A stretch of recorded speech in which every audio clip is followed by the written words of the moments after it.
Пошли. Все вместе. Какие ваши доказательства? They want you to comply. Cancel culture is about canceling. Кокаином. Up yours.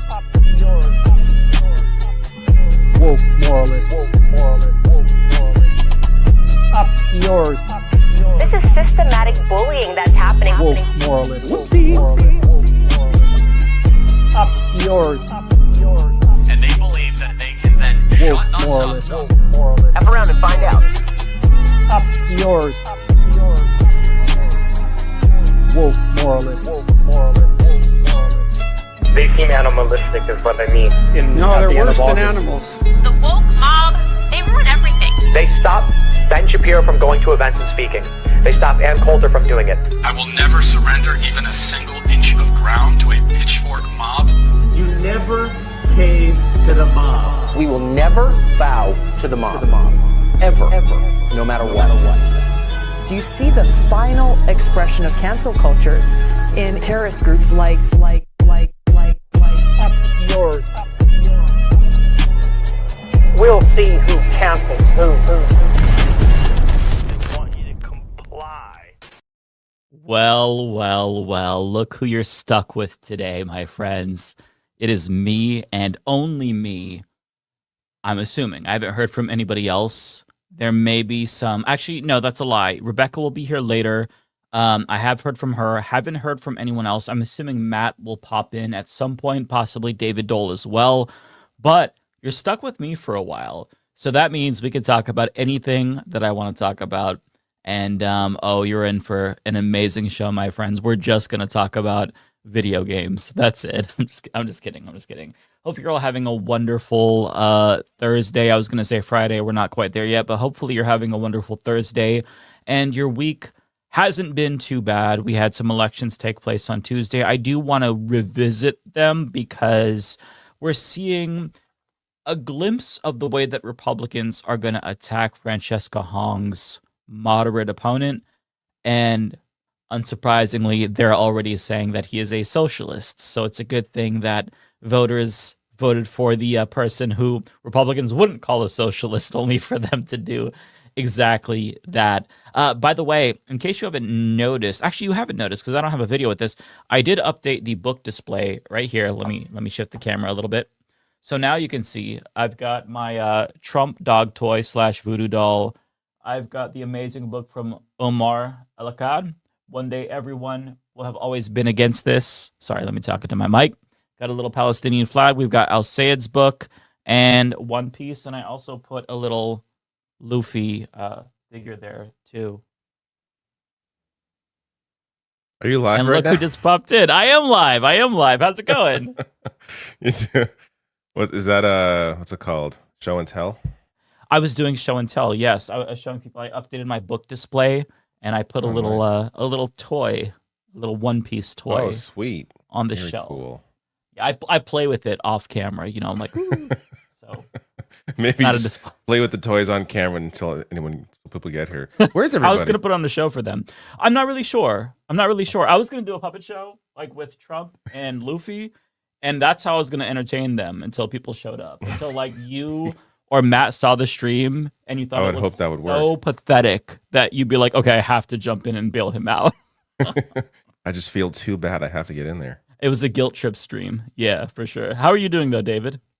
I'm all right. I almost didn't. I felt like I had like a migraine, but it's or like I can't tell if it's a migraine or like an almost toothache. Like I'm worried I have like oh shit. Like what's it called when you have to get like drilled in or whatever? Not a cavity, like but the root canal. I'm worried I have like a root canal or something. I don't know. Right now it's it's like dull pain. It's not too bad, so I'm hoping it just kind of goes away. Yeah. How long have you had it? It just today. Like it just started. Like okay. I just started feeling it earlier, but it's kind of like I don't know. It's like under my eye, so I don't know.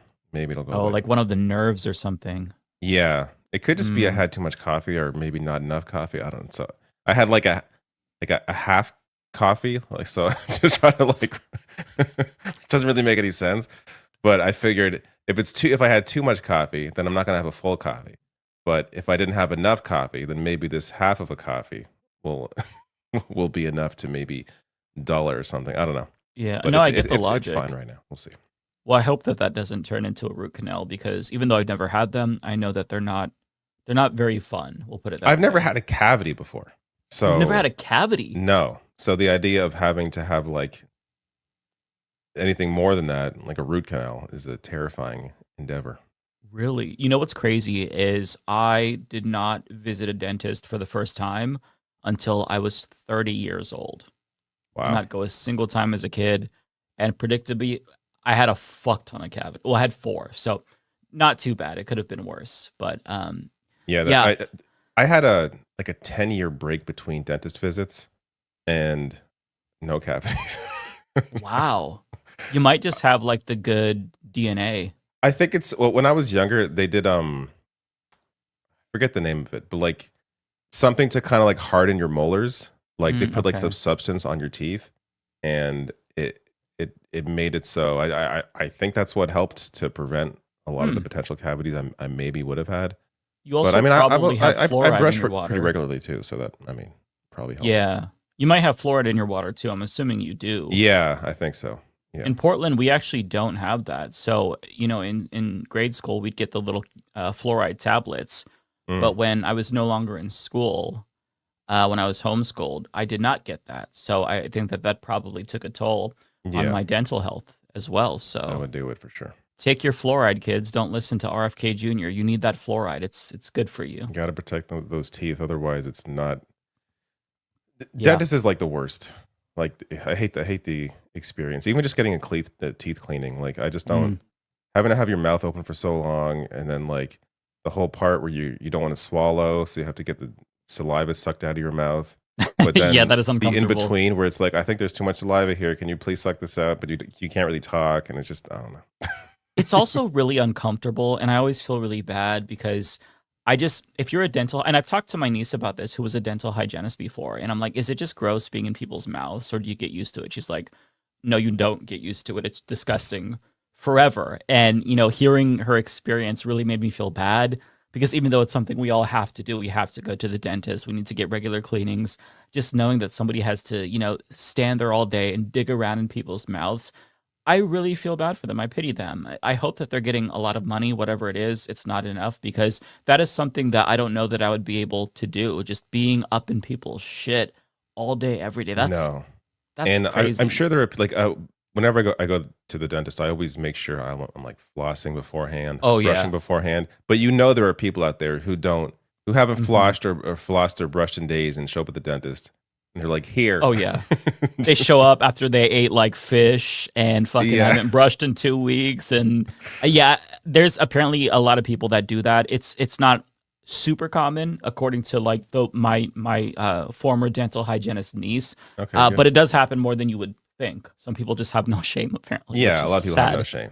So, yeah. I mean, we can see that based on how they vote. So, 1,000%. I'm sure there's some crossover there with Trump voters and people showing up without their teeth being brushed. I think you're onto something, honestly. And also, just general hygiene. If I had to guess, anecdotally, Trump supporters... Actually, no, the Trump supporters I know, at least in my family, they're not super stinky. But if you go in the wild and you encounter a Trump supporter, I mean, I don't get close enough to smell them, but the aesthetic leads me to believe that there's some stench there, like some to play sweaty devil's ass. advocate, though, they may argue, no, it's the hippies. It's the ones That's that don't fair. shower. That's actually really fair. Yeah. Because hippies do stink. I've been closer to hippie liberals, and they do fucking stink. So, not all of them, but some of them have. And I love them, bless their hearts, but you have to wear deodorant. You can't expect hugs from people if Well, you're they not gonna do, put but on it's like deodorant. natural deodorant, so it doesn't work. That's true. Yeah, speaking of the dentist, I had to get God, I'm blanking on the name, where you have like a crack in your tooth and they got to put like a cap. I think it's just called a cap. And it's so trippy because they basically shave down your tooth like almost halfway, and there's just like a little piece sticking out, and then they glue a fake tooth on top of that. It's really bizarre. It's super sensitive until they put that on, but it's a little bit trippy because like when I got it done, they put it on and I'm like, hang on, it feels like now one side of my mouth is higher than the other side. It feels uneven, and my mouth is already kind of fucked up. And she's like, okay, let me take it. And she like kind of shaved it down, put it back, and I'm like, damn, you could actually fuck this up because you're kind of just eyeballing it. They did a phenomenal job overall. That's what they have to do. But yeah, it was a little bit trippy to see that, just to know that like part of my tooth, it's like a molar, so it's way in the back, but it's like halfway shaved down, and then a fake tooth is in its place. And if that falls off, a lot of nerve endings will be exposed. It'd be a nightmare. Yeah. Teeth are just a crazy thing because like you never think about them until there's a problem. Like until you have pain, it's like the worst pain ever. It's just like, yeah, it's one of those things where I guess that's like any health. Like I never think about my back until I hurt my back. True. My back is in pain, which happens quite a bit now. I wake up often feeling very stiff. I guess this is what happens when you're old. Is you have to work, like you have to stretch. Basically, is what I have to do more.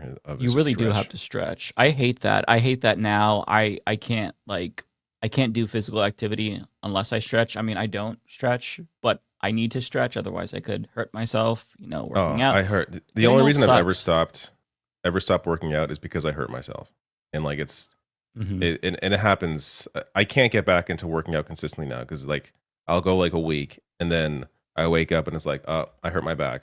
Like even though I stretched, I did what I could. I'm not even really straining my back. Like I am purposely like avoiding workouts where I can hurt my back, and still it finds a way. Always. Or there's like a pinched nerve or something, and it's just like, oh great, I can't do anything now. Yeah, I'm on a 3.5-year streak for the gym, longest streak ever. That's amazing. Congratulations. But I fucked up my arm, and I'm fighting. I'm still gonna go, but I'm just going a little bit lighter. But I have, what is it? Like I looked it up. It's like golf or tennis player's elbow or some weird shit like that. Tennis where elbow? You just maybe it's tennis elbow. I've heard of that. I'm not sure what you got to give it a rest a little bit. So I've just been going a little bit easier. But yeah, it's so easy. And that like I looked up some possible reasons why I fucked up my arm. It's because I wasn't stretching. So that's why it's like, okay, I need to stretch. Oh yeah, obviously, because I'm an old man now. You have to. Yeah. Yeah, I had years when I was younger, like my 20s, like just like lifting weights. It didn't properly stretch or anything, and then it just caught up to me. And now I just can't do anything. So I'm paying for it now. I should have. Time is a motherfucker. Time really is just. Yeah. It sucks. It really sucks. Mm-hmm. By the way, somebody sent us, so a viewer of the show named Jamie sent us a really cool statistic sheet that they put together themselves. And I don't know why I love things like this. Let me share it really quickly here. I wanted to give them a shout out. So they put together the data for our shows. So in total, 181 episodes, 60 guests, 3 candidates, 1 celebrity. So I was not expecting these numbers to go this way, but they have here our top. Hey, they're all celebrities to me. Okay, I agree. I agree. But I guess there's different levels to it. So Zed Tabani, though, our number 1 guest with 8 different appearances, last one being August 6th. Interesting. Ben Dixon, number 2. Dr. Gabrielle Perry, number 4. Dan from the Internet, 3, along with Christina. Francesca, 3 as well. Aaron Brown, 2. I felt like we only brought him on once. And Jesse Gender, 2. Francesca's been on 3 times? I feel like I've apparently so. One of them. Yeah, apparently so. See, over the years, my brain has turned to pudding. So I would have, if I had to guess, I would have said she's been on like twice. But 3 times is surprising. I also thought Aaron Brown was on more than twice. But really, I thought he was on less than twice. So it's weird how we remember this. Now, going to the episodes by participant count, this is interesting. So the number of shows where we just had 2 participants, just 3%. This is one of them. So at least so far. Yeah, how do they measure this, though? Because it changes throughout the night. Yeah, I'm not really sure. It could start with 2, but then end up with 5. Like, we don't know. Yeah, that's a good point. I'm not really sure. Maybe just like duration of time. It's so thorough, so they've got to have like a certain criteria, I'm assuming. Most common, though, is 5 guests, or 5 panelists, I should say, 36%. And then 6. So we actually have a higher batting average than I would have thought. Most of the time, it is a panel. It's not just like me or two of us, which is really cool. And our one celebrity guest is Laverne Cox. Yeah. I feel like others might qualify for celebrities. Francesca kind of qualifies for celebrity, but she's still within the same political realm, so it makes sense. I mean, Laverne Cox is undeniably a celebrity, so yeah, we gotta boost those numbers up and get more celebrities on. We should try to bring on Taylor Swift. I think she would probably agree. Oh yeah, that should be our next one. Taylor Swift. That should be easy. Yeah, easy get. We'll have our people reach out to her people, and we'll negotiate something. But we're busy here, so I don't know if we could accommodate her schedule. Oh, we got a third. Here we go, Matt. Welcome. You are muted. What's up? There you are. Hey. Looking at some stats here for Leftist Mafia, courtesy of Jamie. What? Somebody put this together. Who was it that put this together? It was Jamie. I don't know if they want me to say their last name, but shout out to Jamie for doing this. What is it? I mean, I can say Leftist Mafia Top Insights. But what are we? Oh, no surprise. Appearances there. No surprise with number one. I could have told you that. I would have guessed Zed too. Yeah. Oh, interesting. I didn't realize Francesca's been on this show 3 times. That's what I said. I thought she was on once. I didn't realize she was on 3 times. Ben Dixon's been on 6 times. It feels like honestly, it felt like Zed's been on about 5 more times than he has, and everyone else has been on a lot less. Well, a lot of the time, the way that guests work, we'll give everybody some behind-the-scenes info, is usually somebody will reach out to us and will be like, yeah, we don't have anybody on this day, so you can come on this day. So if you are, seeking to get on the show, just shoot your shot at us, because a lot of the time the show is kind of an afterthought to a lot of us because we're busy with our own shit, and then we have to rush to put together something for Leftist Mafia. So we don't have a lot of time to go out of our way to invite people. We tried to do that. Lance is really good at inviting people. I'm the guy who's just like, hey, you sent me a DM. Sure, come on this Thursday, or let me get back to you in a couple of weeks. Because I don't know what our schedule's going to look like. But yeah, that's how it works. Zed reaches out, and I'm like, yeah, man, jump on. So it's kind of cool to see this. It's weird to think that our show has been going on since like 2022, and it's 2026. That's who's really the wild one? to me. Who's the one celebrity who was on the show? Me. It's me. You were on one show? Laverne Cox is the one celebrity we had on. Oh, right. Yes.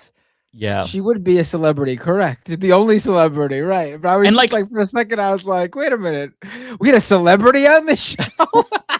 It's kind of crazy too, because like the one celebrity we get is like a massive celebrity, which is, I think that's so cool. I think that's really cool that we have a celebrity watching our show, like an A-lister. That's mind-blowing to me. I noticed they also, so they didn't include Olay as a guest, which I understand because she was initially a host. But since not being a host, she would be on the list. She's been on more than twice for sure since not being. I think maybe 3 times. Right. Yeah. So I think she would also be. Also, those last 2 on the list is crazy to me that they were both on twice, but haven't been on since 20. Well, no, Autumn Brown only. He's been on twice, but hasn't been on since 2023. That's crazy. Yeah, that time flew, but like 3 years flew by since that happened. That seems weird. Really is crazy. I didn't realize we've been doing the show for that long, honestly. Yeah, it really does not feel like we've been doing it for as long as we have been. I love this comment from Jones City. Mike, make sure you vet these guests. You don't want an Avon lady here. I would actually love to speak to an Avon lady. I would probably buy cologne from her or whatever they sell. I guess they sell more than that, right? I don't know. But I would love to talk to an Avon lady. I don't think they are. My mom was an Avon lady. Was she really? Do they just sell perfume, or is it a bunch of stuff? It was a bunch of stuff. It was whatever was in the Avon catalog. And she didn't go door to door or anything. She just sold to people that she knew. Okay. Like she would get the catalogs and give it to friends and people that knew her from friends from outside that, but also people who knew her from doing it. and she would give it to them, and they would give her their order, and she would put it in. Oh, very cool. Very cool. I love that. But It yeah, was. It I would was. talk to It was. anybody. I don't know how much she made from it, but it was a simple thing. I forgot all Yeah. about that until this person just mentioned it. I forgot all about. Very interesting. So I do actually have some segments planned for today. I wasn't sure how many people was going to come today. I know Rebecca's going to be here later on, but I have a bunch of videos queued up so that way we don't have to talk as much. But interesting videos nonetheless. I curated them very carefully. I did not get just trash, only the best for you all. So the first one that I really wanted to get everybody's reaction to is there is a pitch that the what's this ChatGPT, Sam Altman, I was blanking on his name. So he's talking about his new AI thing, and he basically just describes surveillance, but he's pitching it like it's a good thing. And I just want to play it for you all so you can hear what I mean, because I feel like this is very dystopian, and he thinks this is a good thing. I think we are close to a world where you can have like a descendant of ChatGPT watch your computer screen all of the time, watch every meeting you're in, like record every call, everything like that, have perfect context of your whole life, everything you see. You choose what information you want it to have, but it can like go, you can connect it to your texts or email or docs or Slack or whatever. And then you have this thing that is not making decisions for you. But if you're like the CEO of a startup, there's always like more stuff to do than you can do, and context you can't all keep track of. You can't like read every piece of customer feedback every day. And you can just have this thing that's like working alongside you. And as you're like typing out a sales pitch to a customer or like writing a strategy doc, it'll just say like, hey, maybe here's another idea, or I think you're making a mistake here. You should consider this, or I can do this thing for you to help. And like this, I think we're only like one model generation away from this actually being incredibly useful. And I think that will change, hopefully, at least for me, change the way I work. What's your best guess on timing? Like sometime in the next 6 months. Sounds terrible. I hate it. These guys think that, because these guys think in their mind that everyone wants to like refer back to something that happened to them that day, which I guess, maybe if you're someone with like OCD or bad memory, or the opposite, someone who wants really good memory and wants to, you want to remember everything. But like that idea goes out the window when you consider that this third party has all that data. Like, yeah, like you like they will have all this stuff, and they're feeding it to their models that have that train off this data. So yeah, these guys are not the even if the idea of like, oh, having a memory bank or a personal assistant, digital assistant sounds good to you, like you don't want a third party to have that data. Yeah, and I feel like, I mean, he doesn't care about the implications on society, but just having AI be a crutch throughout your day for everything that you do, every note that you take, having it come up with recommendations. I just feel like you are cultivating a society of stupid people who can't think for themselves, who are constantly relying on AI for everything, to type text messages for them, to type up something, to call. Like, I feel like that's going to catch up to us at some point. The fact that people aren't able to think for themselves and they have to rely on AI for everything, that's not healthy. Like we're heading towards a fucking dystopia induced by mass AI psychosis and like big tech oligarchs who are just farming our data constantly and milking us for like all the information we can give out like we're fucking cows. And we're just getting stupider as they get richer. And I hate it so much. I really hate this so much. The fact that he didn't get boos from that audience, it really makes me lose faith. I guess they're there because they love it. That is fair. That is fair. But yeah, like this kind of thing ends up just homogenizing everything. Like if so many people rely on AI to do, like to message people, as you were saying, then all of our conversations are just going to end up like sounding similar. And we're like training ourselves to like dumb down how we act as people and dumb down our own personalities, and we become less ourselves and more just what the AI recommends that we say and do. Like it's such a weird world that these people think is like the ultimate thing to live in. That I mean, ultimately, they appear perfectly fine with us just becoming one with the AI and us not really being human anymore and just relying on this kind of technology to exist. Now, I don't think that reality is going to exactly happen the way they envision it, but I think that they'd be perfectly fine with that. I think I think they did not envision the blowback they were going to get from this at all. Like the overarching feeling among, I would say, the vast majority of society is not anti AI, but they're turning away from like the AIification of everything.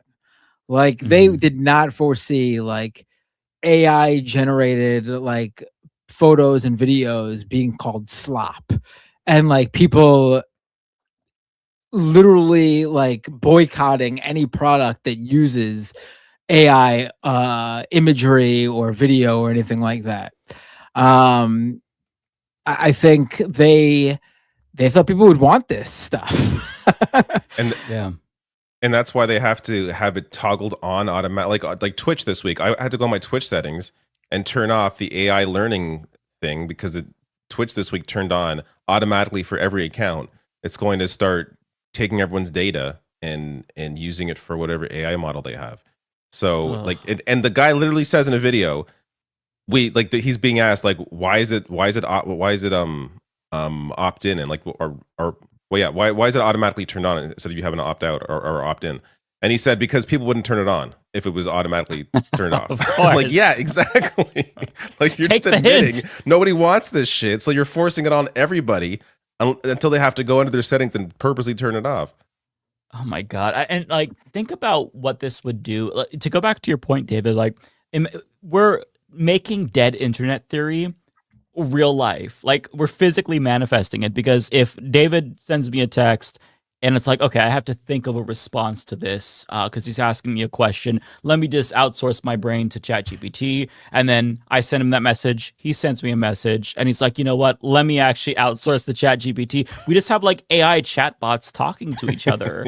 And then if we have to talk in real life, all of a sudden we forget how to socialize. Right. Because we have relied on AI chatbots to socialize for us. It's exacerbating a lot of the social anxiety that we developed during COVID or already had. It's making people's brains like grow stagnant, because I mean, like your brain is like a muscle. If you don't use it, you know, it's gonna grow weaker. Yeah, so, and look, if anybody should be relying on AI chat for social interaction, it should be me. Like I've had lifelong social anxiety, but I purposely don't rely on this shit for social interactions because I know if I do that, there's no coming back. Like I am, I'm never going to be able to actually properly be a person if I have to rely on AI for my conversations.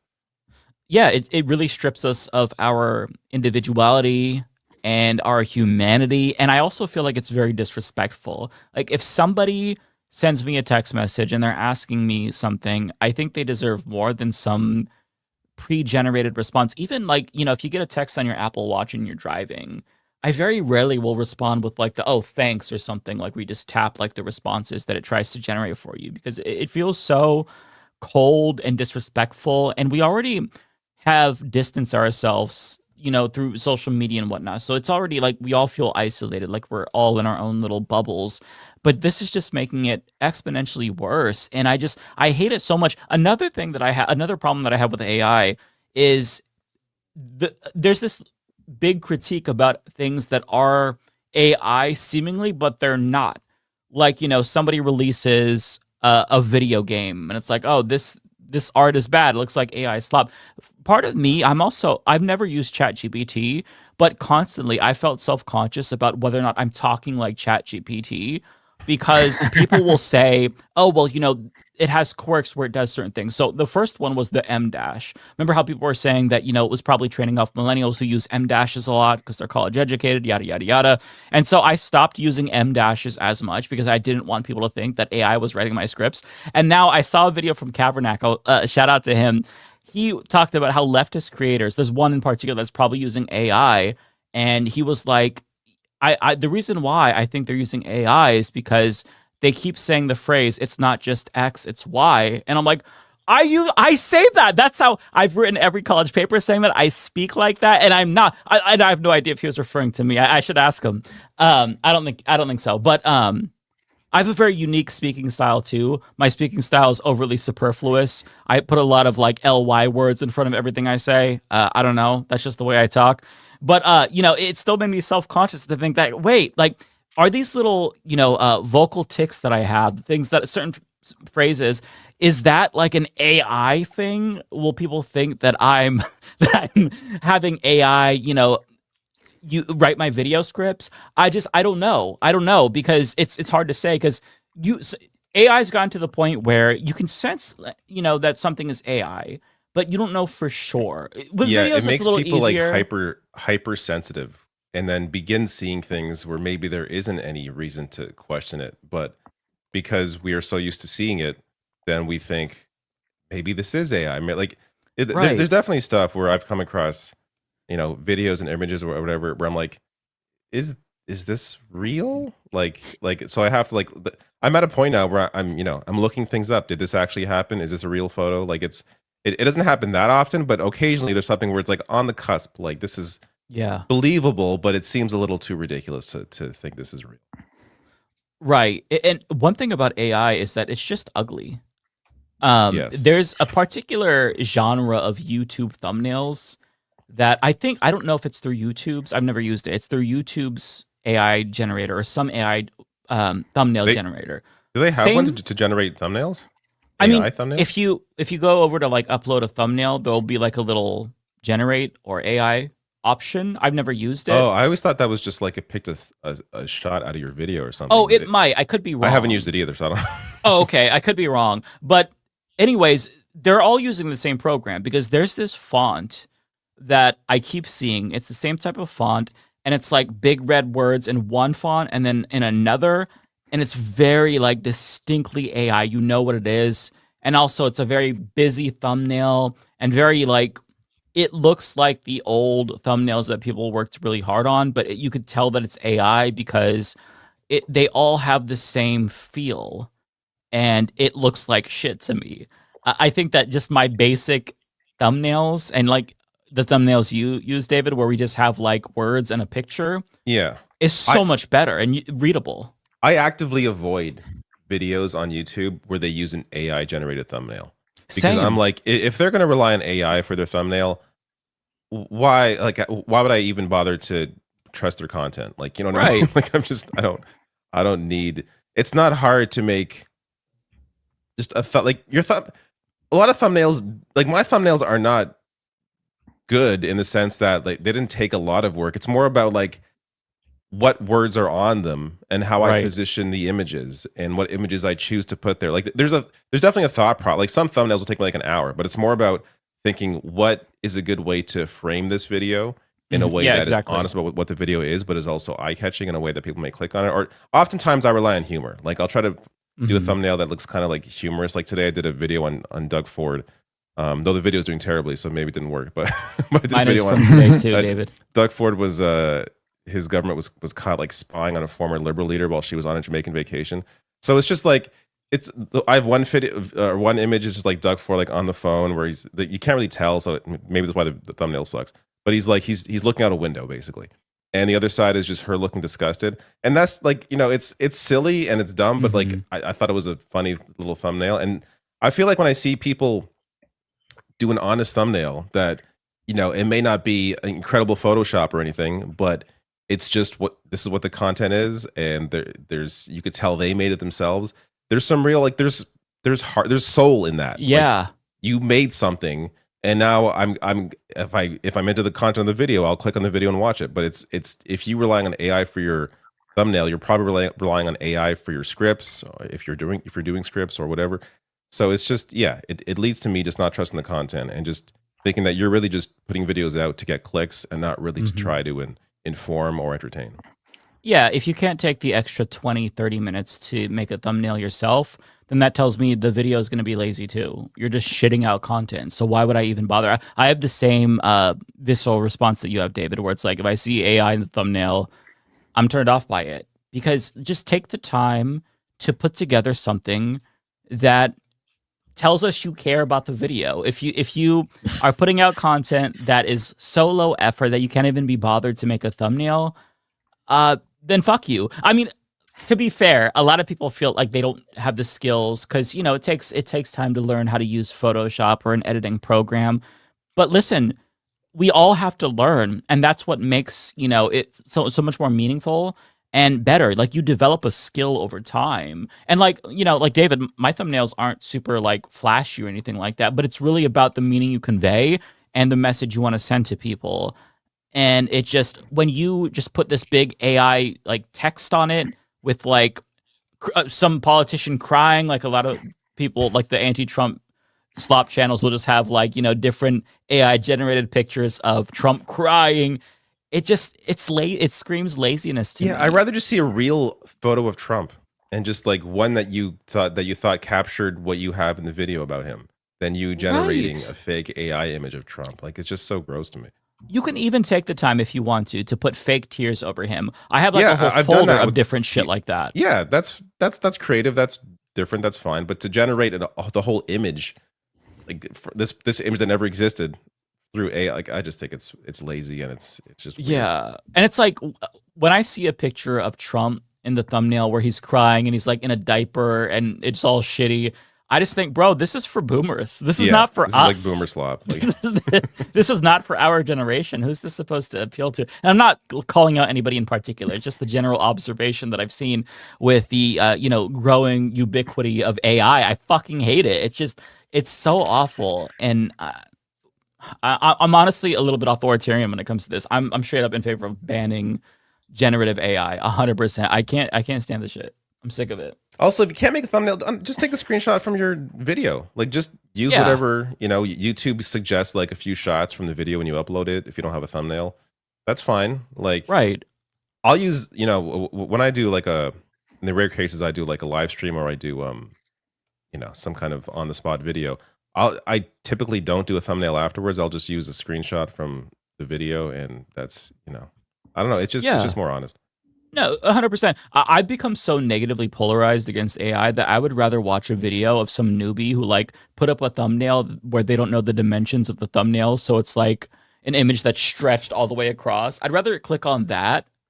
Penguin Zero, like Moist Critical still does that. I'd rather watch that than some AI generated thing, because at least it's authentic, right? It's just somebody, putting a tiny dash of effort in. Just, hey, I just found this picture. I don't give a fuck about the dimensions. I'll at least upload that. I didn't just put generate thumbnail of woke liberal crying. It just, I don't know. Yeah, I do feel like AI kind of or lowered the bar to what is acceptable for thumbnails. Because I agree with you. True. Like, I used to, I went to film school, so the idea of like someone stretching an image out for the thumb, just like, what? Like, please don't do that. Please use the proper dimensions. But now when I see it, I'm like, that's like cute. Like, same. They don't know how to resize an image. That's adorable. I gotta say, out of all the things, thumbnails are probably on the bottom of my list of holding up the sanctity of. That's fair. That's fair. It's our craft, fair. I just think it's our domain. To a larger problem. Like, I agree with you. This is the biggest issue. If there's one like artistic thing I don't care about, if AI is used, it's probably a YouTube thumbnail. Oh no, I spend enough time on YouTube where it matters to me. Don't Same. fuck up thumbnails. With Thumbnails to me are automatically like the lowest form. Like, they're all just clickbait. They're all just meant to draw people in. Like, it doesn't matter to me, the thumbnail part. Maybe I'm just YouTube poisoned, where my brain just thinks in thumbnails and YouTube titles. Maybe that's what it is. Because I watch a lot of YouTube. It's like kind of I think I watch YouTube more than streaming services. I definitely do, for sure. Yeah, I'm always constantly having like podcasts on or something in the background when I'm playing games, or at least try to, because my brain, like, I don't want to be alone in my own thoughts. But yeah, I think about the YouTube stuff quite a bit. Like, the thing that really bothers me, honestly, is AI music. That really gets. Maybe it's because I was a musician, and it really gets my gears. Like, you're not a musician, you're not an artist if you just type in. Where do you come across that though? Like, is there popular AI music out there? Dude, like Spotify, like, yes, it's getting really bad. Okay, all those streaming platforms are full on AI music, and I don't mean like, Do they mark it? I don't mean like someone did like a T-Pain style like effect that was computer generated or something. No, like literally people put in prompt like make me top 40 pop song and generate party lyrics. And that's all they do. And it spits out a song and they upload it to Spotify or whatever. And people fucking listen to that shit.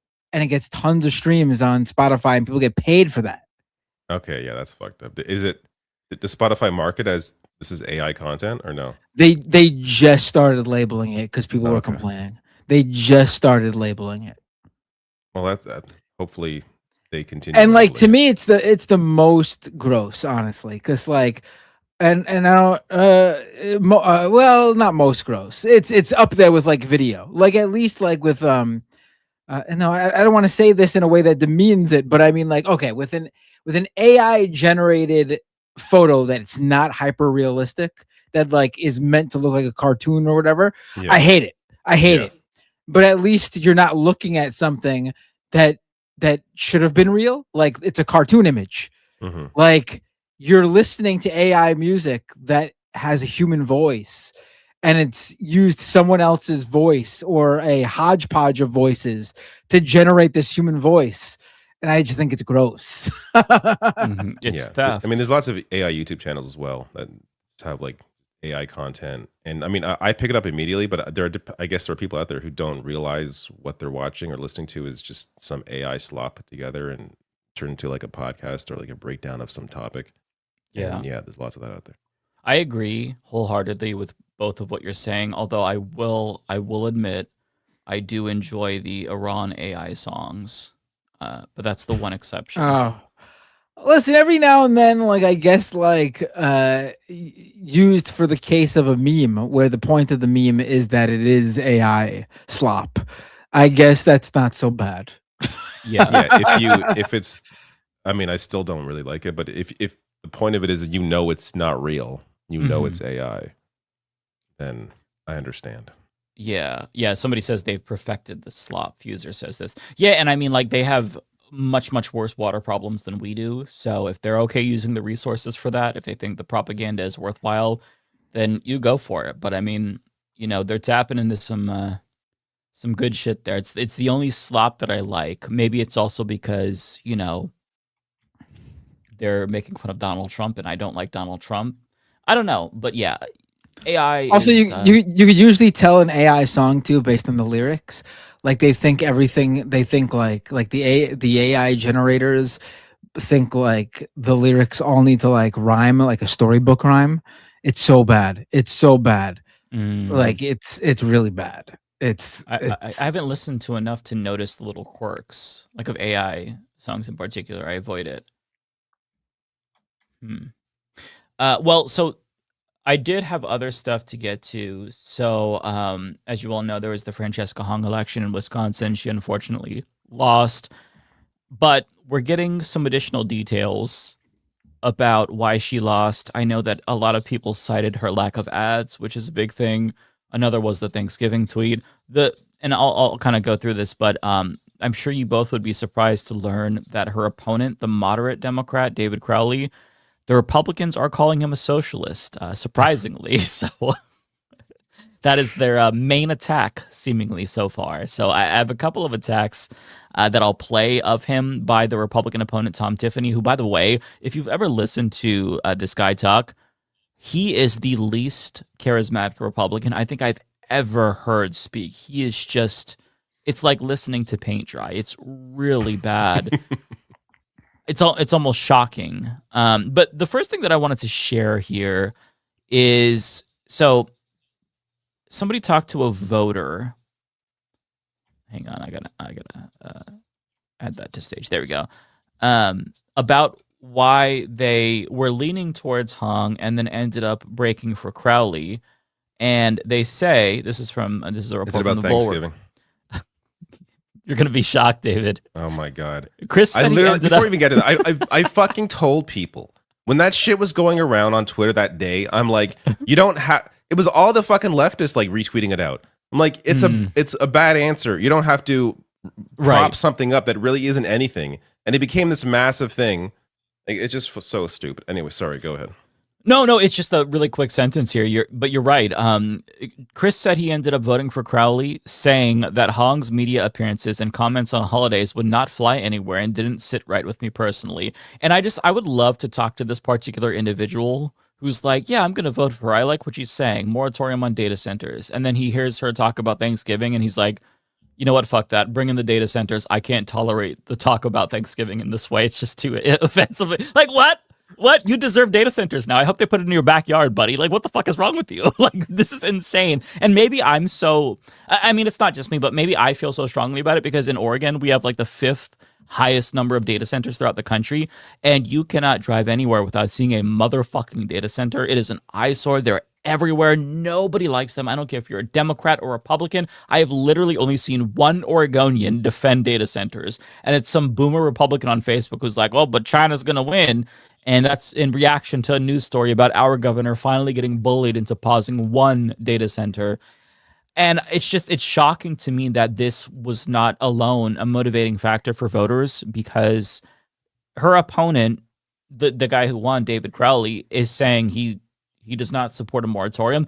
And he's kind of leaning into it, whereas the Republican is taking the opposite approach. And I think, I don't know what's going to happen. I hope that Crowley wins because I don't want the Republican to win, obviously. But I think that Hong was the more electable candidate. There was a leaked memo that Ken Klippenstein talked about. I know I did a video about this. I think you did too, David, where they were actually talking about how they were afraid that Hong was the more electable candidate because she had this economic message that was more populist. Yeah. And so now without that, I don't know. Let me just pull up this. This is from Politics and Poll Tracker. So the Republican you're saying is against AI data centers? It seems like that's the what case. They're saying anyways. He's saying he's drawing a line. I got to look into it more. I mean, it's a Republican, but he seems to be a little bit more savvy than this guy who is saying no moratorium. Like he's unequivocally saying he's not going to support a moratorium. And then if you go to this response by Hassan, he said, like he shares this article of Tom Tiffany, the Republican, saying he's drawing a hard line on data centers. And so, yeah, I can see Crowley losing based on yeah. I mean, if he sticks to this, let me just show you what I mean here. So, I mean, these are the numbers. Nobody likes data centers. It's a majority rural, urban, and rural. That's not surprising. Usually, they're more conservative, but I mean, they're putting them in rural areas that are destroying these fucking towns. And if you go to this video clip, you don't even have to play it. This is Tom Tiffany sharing this video from the Republican or from the Democrat. Let me make sure you guys can still see that. You guys can see that, right? Yeah. Okay. StreamYard is telling me that it lost the connection. But anyways, NBC asks him, what's the number one issue where you disagree the most with Hong? And Crowley says data centers. And he's sharing this and also implying, oh, well, he's not saying abolishing the police or prisons. Now, you see where this is going. You go to the ad, and let me press play. Because you're going to get a sense that, you know, David Crowley is not insulated from the socialist attacks just because he's a moderate. Oh, there's no sound. Yeah, there's no sound on it. Okay, maybe that's what lost the connection. Let me reshare. Stop sharing. Also, though, I gotta ask, why does this guy love data centers so much? I don't know. I'm sure there's some money involved. It's so weird. I've never heard anyone talk about data centers so much, and this guy just loves bringing them up. Data center, like it's just that's all I know about the guy. That's all I know about the guy. And yeah, listen, I want to be clear. I would like the Democratic candidate in any race, including this one, to beat the Republican. But what is this guy doing? Why does he always got to bring up data centers? like people bring up how Hong's should have stayed away from the Thanksgiving stuff. Sure, okay. Why is no one bringing up why can't this guy just shut up about data centers? Like, just stop talking about them, man. Just stop talking about them. Holy shit. There's a clip of him where he says something like, and I'm paraphrasing, oh, we need to be screaming from the rooftops to like try to entice venture capital from coming into the state. This guy thinks he has popular positions, but they're incredibly pro-corporate, pro elite isolated positions that he's been told are very popular when in reality they are not. Yeah, and honestly, I am terrified. If the Republican does lean into this data center issue, I honestly think that Crowley is cooked. He has the blue wave going for him in his favor. Like it's an anti-Trump year, but still. Why is no one bringing this up to like all you saw, of course, when it comes to a left-wing candidate or a DSA candidate is, oh, they're bad at this. Oh, they shouldn't. Oh, they're weak on this in the general. They got to stop bringing this up. They got to stop doing this. Why is no one saying the friggin' moderate Dem, who is the Democratic candidate for governor of Wisconsin, should shut up about data centers already? Because you answered the question, because he is the moderate Dem. That's why they're not attacking him over it. So, Francesca Hong mentions Thanksgiving and her whole thing about Thanksgiving. That becomes a massive fucking issue because she's on the left. This guy has clearly worse positions on everything, but it's not an issue because he supports the status quo. So that's ultimately, that's why I get so annoyed at people who you would think would be supporting Hong, but they're making a big deal out of her answer on Thanksgiving.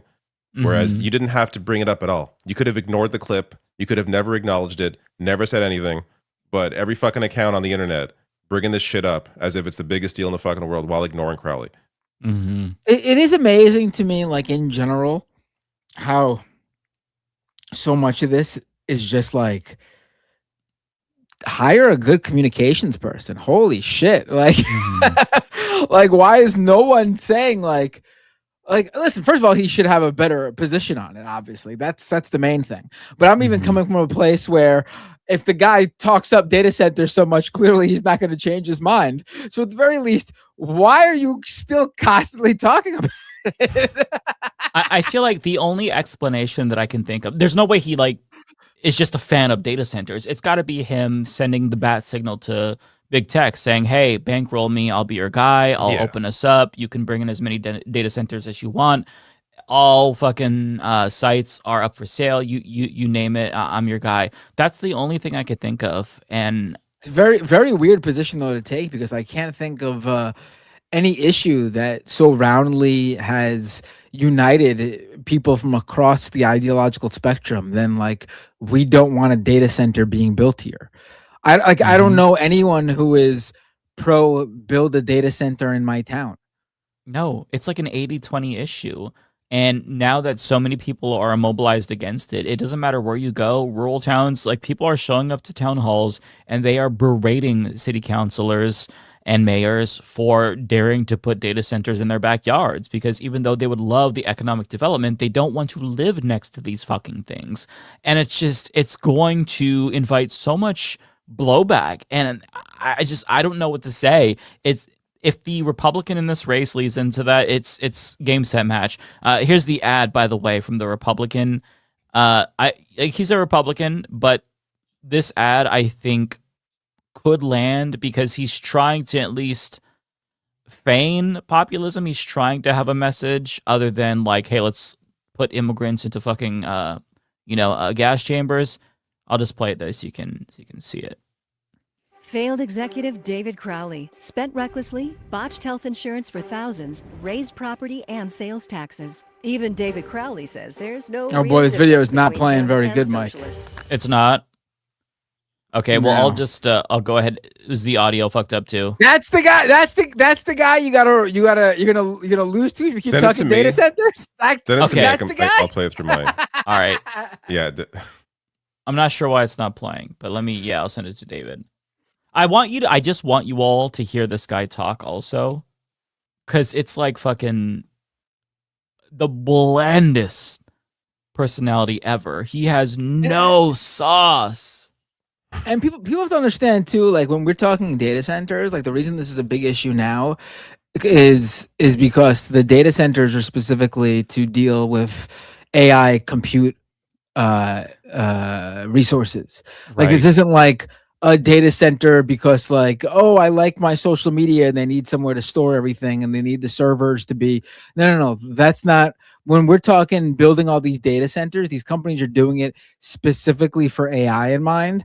So when this bubble bursts and you got a giant fucking multi-acre building in your town that's just empty and unused and an eyesore and ruining the entire value of whatever your town proposes, and then you're going to end up getting the equivalent of like vacant abandoned towns from factories closing down like you did a couple of decades ago. You get that equivalent here with data centers. Like that's what we're talking about.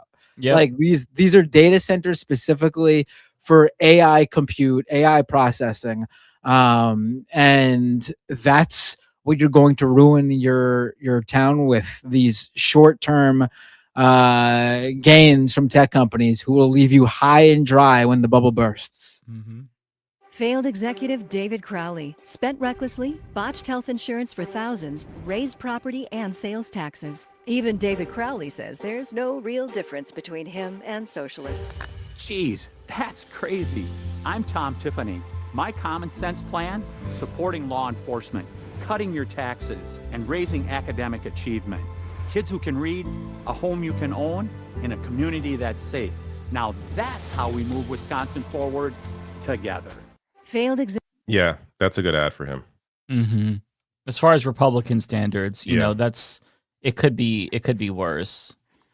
I wanted to share this clip that's circulating with Tom Tiffany. I don't know if I could play it. Maybe it's just that video. Might be. I'll share the link with you, David, just in case it's fucked up. But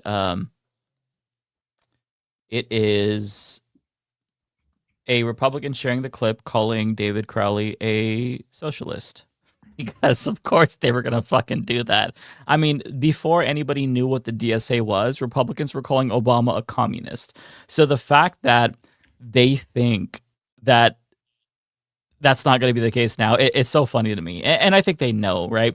So Justin, Trump-endorsed Wisconsin governor candidate Tom Tiffany exposes that Democrat nominee David Crowley is a socialist, just like Francesca Hong. Now, listen, the rebuttal will be, well, you know, it's because of Hong that he's weaker. No. They would call him a socialist either way if Hong wasn't in the race. They always call Democrats socialists and communists. Trump called Biden a communist. Like, this is never going to change. He said, my policies will be very similar, not much different than Hong. Democrats have capitulated to the socialists here in Wisconsin. They are socialists now. We just think common sense is going to prevail. And by the way, I'm reading this in a much more flamboyant way than he says it, I'm sure. I haven't watched the clip, but this guy...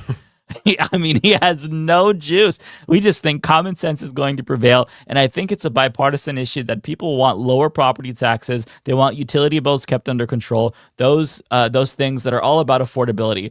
He's running on affordability. I mean, if one dude's running on data centers and one dude is running on affordability and maybe not especially allowing data when centers, this is a governor, like I feel like the argument falls flatter if it's a senator, somebody that's going to be within Trump's orbit answering to Trump. But when it's a governor, I think there's a little more leeway for in the voter's mind that maybe I can actually trust this Republican because he's not running for Senate. He's just going to be, you know, our own state guy. I could see people falling for this. Yeah, I mean, if you were a Hong supporter and then you saw the Thanksgiving tweet and you're like, okay, never mind, I'm going to vote for data centers. I mean, what's stopping you from hearing this guy, Tom Tiffany, and think, oh, you know what? Yeah, I guess I'll vote for him now. I mean, I don't know what's going on in Wisconsin. You're all about, I do know for sure you're probably going to get a bunch of data centers in your backyard, even if the Republican wins and he's against them because he's a Republican. Let me try to play this. I don't know if it'll work. Let me know if this sounds like shit or is shitty. Came in the final 2 weeks and they said, we have got to change this. Is that okay? Yeah, it's fine. Okay. When Francesca Hong imploded, which started when she said that the police officer committed an execution. That was the beginning of the end for her. And they were like, we've got to get somebody else here in Wisconsin. And they were able to execute that with David Crowley. Congressman Tiffany, can you tell me, because what I'm reading, their policies aren't all that different, are they? I mean, is David Crowley maybe a polished up version of Francesca Hong, or am I reading that incorrectly? The leading questions. Yeah, it's a great point. Just 2 weeks ago, when they were having their debates, David Crowley never challenged Francesca Hong for the beliefs that she has. If you're trying to win a race, wouldn't you try to paint some contrast between you and your opponent? And he went on to say, my policies will be very similar, not much different than Francesca Hong, the socialist. The Democrats have capitulated to the socialists here in Wisconsin. Socialists. Their leadership has capitulated. They are socialists now. You know, I was digging into the numbers. Why are they showing her and just eating? Hong, and I want to make this point. It was Madison. It's kind of an urban far-left crowd that voted for her from that beautiful town, city. And then some of the rural communities got on board. It was more of a coalition for David Crowley. What is your strategy against him?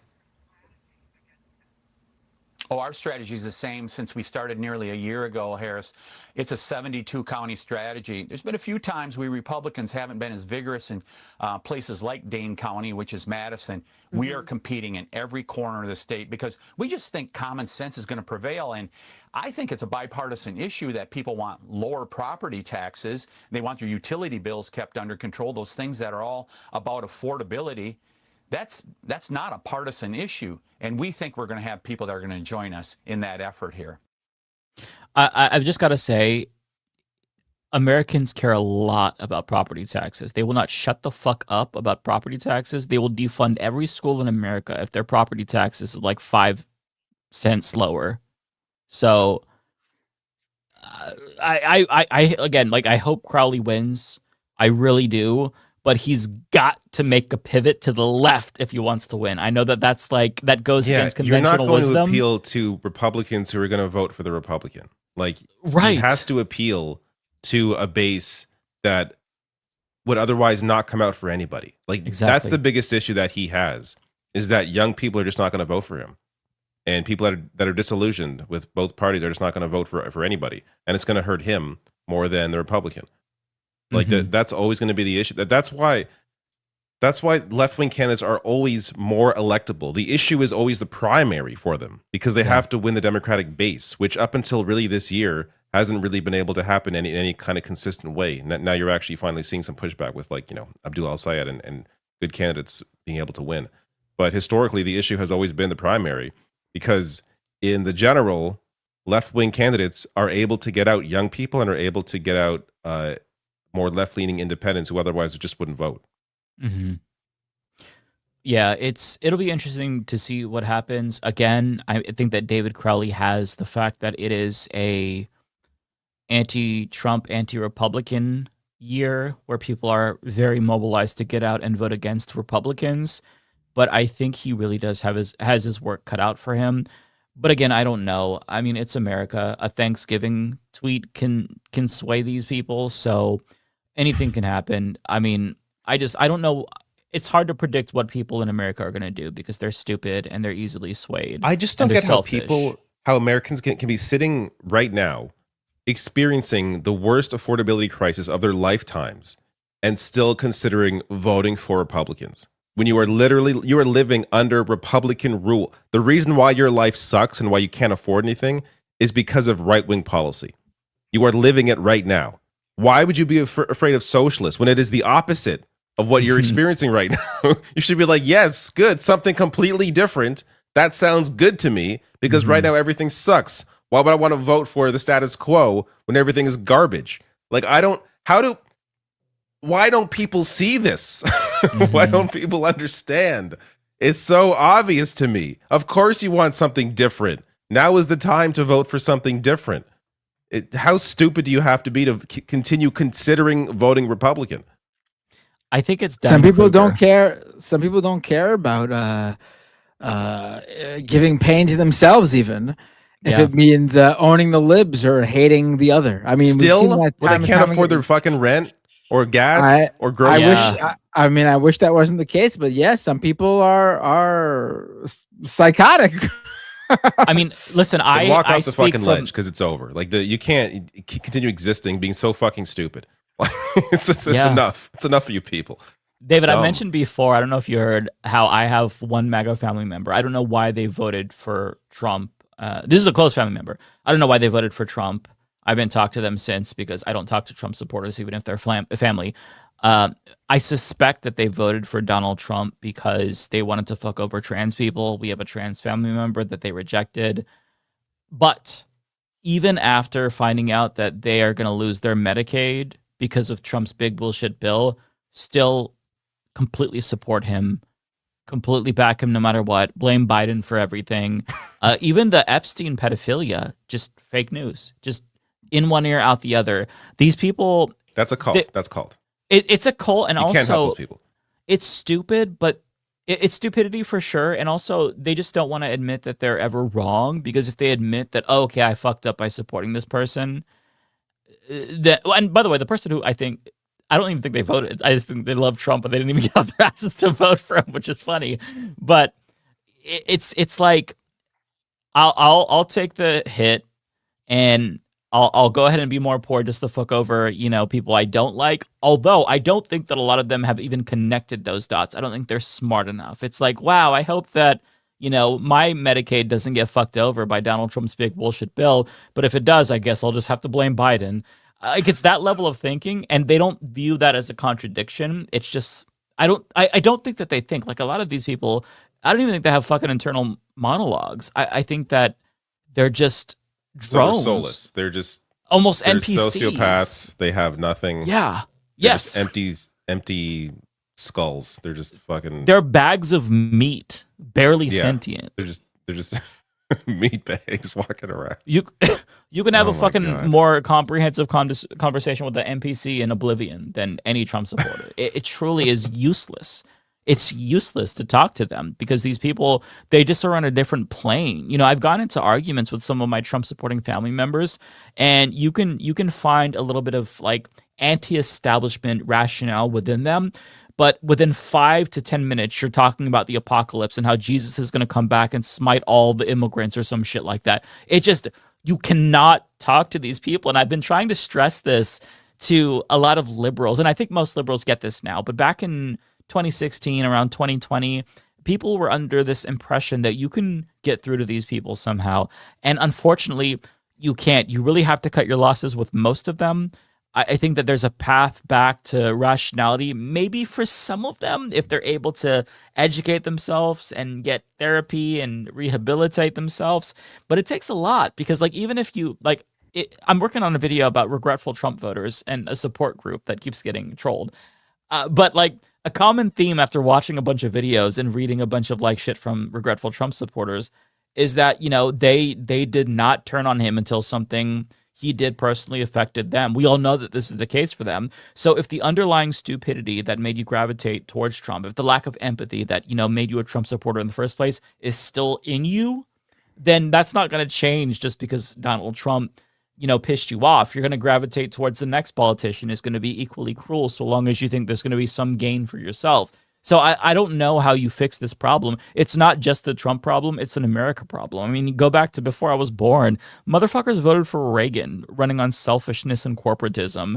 They voted for Bush. They like over and over again, they have voted to cut off their noses to spite their faces, because Americans just fundamentally are fucking stupid. And I include myself in that, by the way. I'm a dumbass because I'm an American. I was held back by our education system and being homeschooled because we allow that. So it's just, it's tough. I don't know how to fix this problem, but it's going to require more than like anti-Trump negative polarization. Like, we need an actual education program that's mandatory in this country. I do feel like, though, it's going not to just require, education. it's going to require a little bit of joy, a little bit of enthusiasm, a little bit of energy, and a little bit of stick it to them. Goodness. I think it's going to include a little bit of more cleaning the water supply, because I feel like this is just speculation on my part. This is more than just education, because you can teach somebody something and they'll still not care. They'll still vote the wrong way. It doesn't matter. So this comes down to like lead in the water. Like, I think there is a chemical reason why some people are incredibly fucking stupid, and it has to do with pollution. It has to do with lead in the water. It has to do with wherever they lived, wherever they were brought up, whatever food they ate, something fucked with their heads, and they are now this person. And that isn't always the case. There is, of course, just natural occurrence. Some people are mentally ill, and that exists. But I do feel like there has to be something more to this, because if you literally can't teach somebody that this thing happened and that's why that's bad and why you shouldn't support that, then what else? What other explanation is there except that their brains are not working properly? 1,000%. And you're not like, that's not conjecture. Am I making There's been sense? studies. No, you're making so much sense. There's been studies that confirm that the brains of conservatives are different. It's not just that they're stupid. That's not like that's me paraphrasing the scientific studies I'm studying. But there's one study in particular that shows that their brains, like there's a chemical reaction where panic is what kind of drives them to make decisions. So that's why you see them, fearful of immigrants, fearful of Muslims, trans people, everything. And so that drives their reactionary worldview. So what you're saying is absolutely correct. It's they think differently than the rest of us, and yet they think we're the ones who are fucking stupid. It's crazy. It's like, bro, you think that Donald Trump was gonna deliver for you? You thought he wouldn't deport your family when he ran on mass deportation? It's crazy because I was watching this video of this Trump voter who he's a 75-year-old man, and his 45-year-old girlfriend, who's Venezuelan, was abducted at an airport by ICE, and she's been in detention for around 4 to 6 months, if I'm remembering correctly. And she's probably going to get deported. And he's a longtime Trump voter sitting there crying about how she's a great person. And it's like, bro, you voted for mass deportation. It's like if you stuck your dick in a light socket and was surprised when you got shocked. There are things that are just so obvious that you I didn't think it would do. happen to my dick. It's just people are just it's not even just like typical voters. Like I was watching the interview. Jon Stewart talked to Crystal Ball and Sagar, and Sagar apparently, again, I don't watch Breaking Points because I can't stand him, but I like Crystal. Same. But Sagar brought up how he was surprised that Donald Trump and the administration went to war with Iran, and he thought it would never happen. Like, you host a fucking news show and you didn't know that Donald Trump is a fucking liar? You didn't know these people have no convictions? This surprised you? Like, otherwise educated people are this fucking stupid?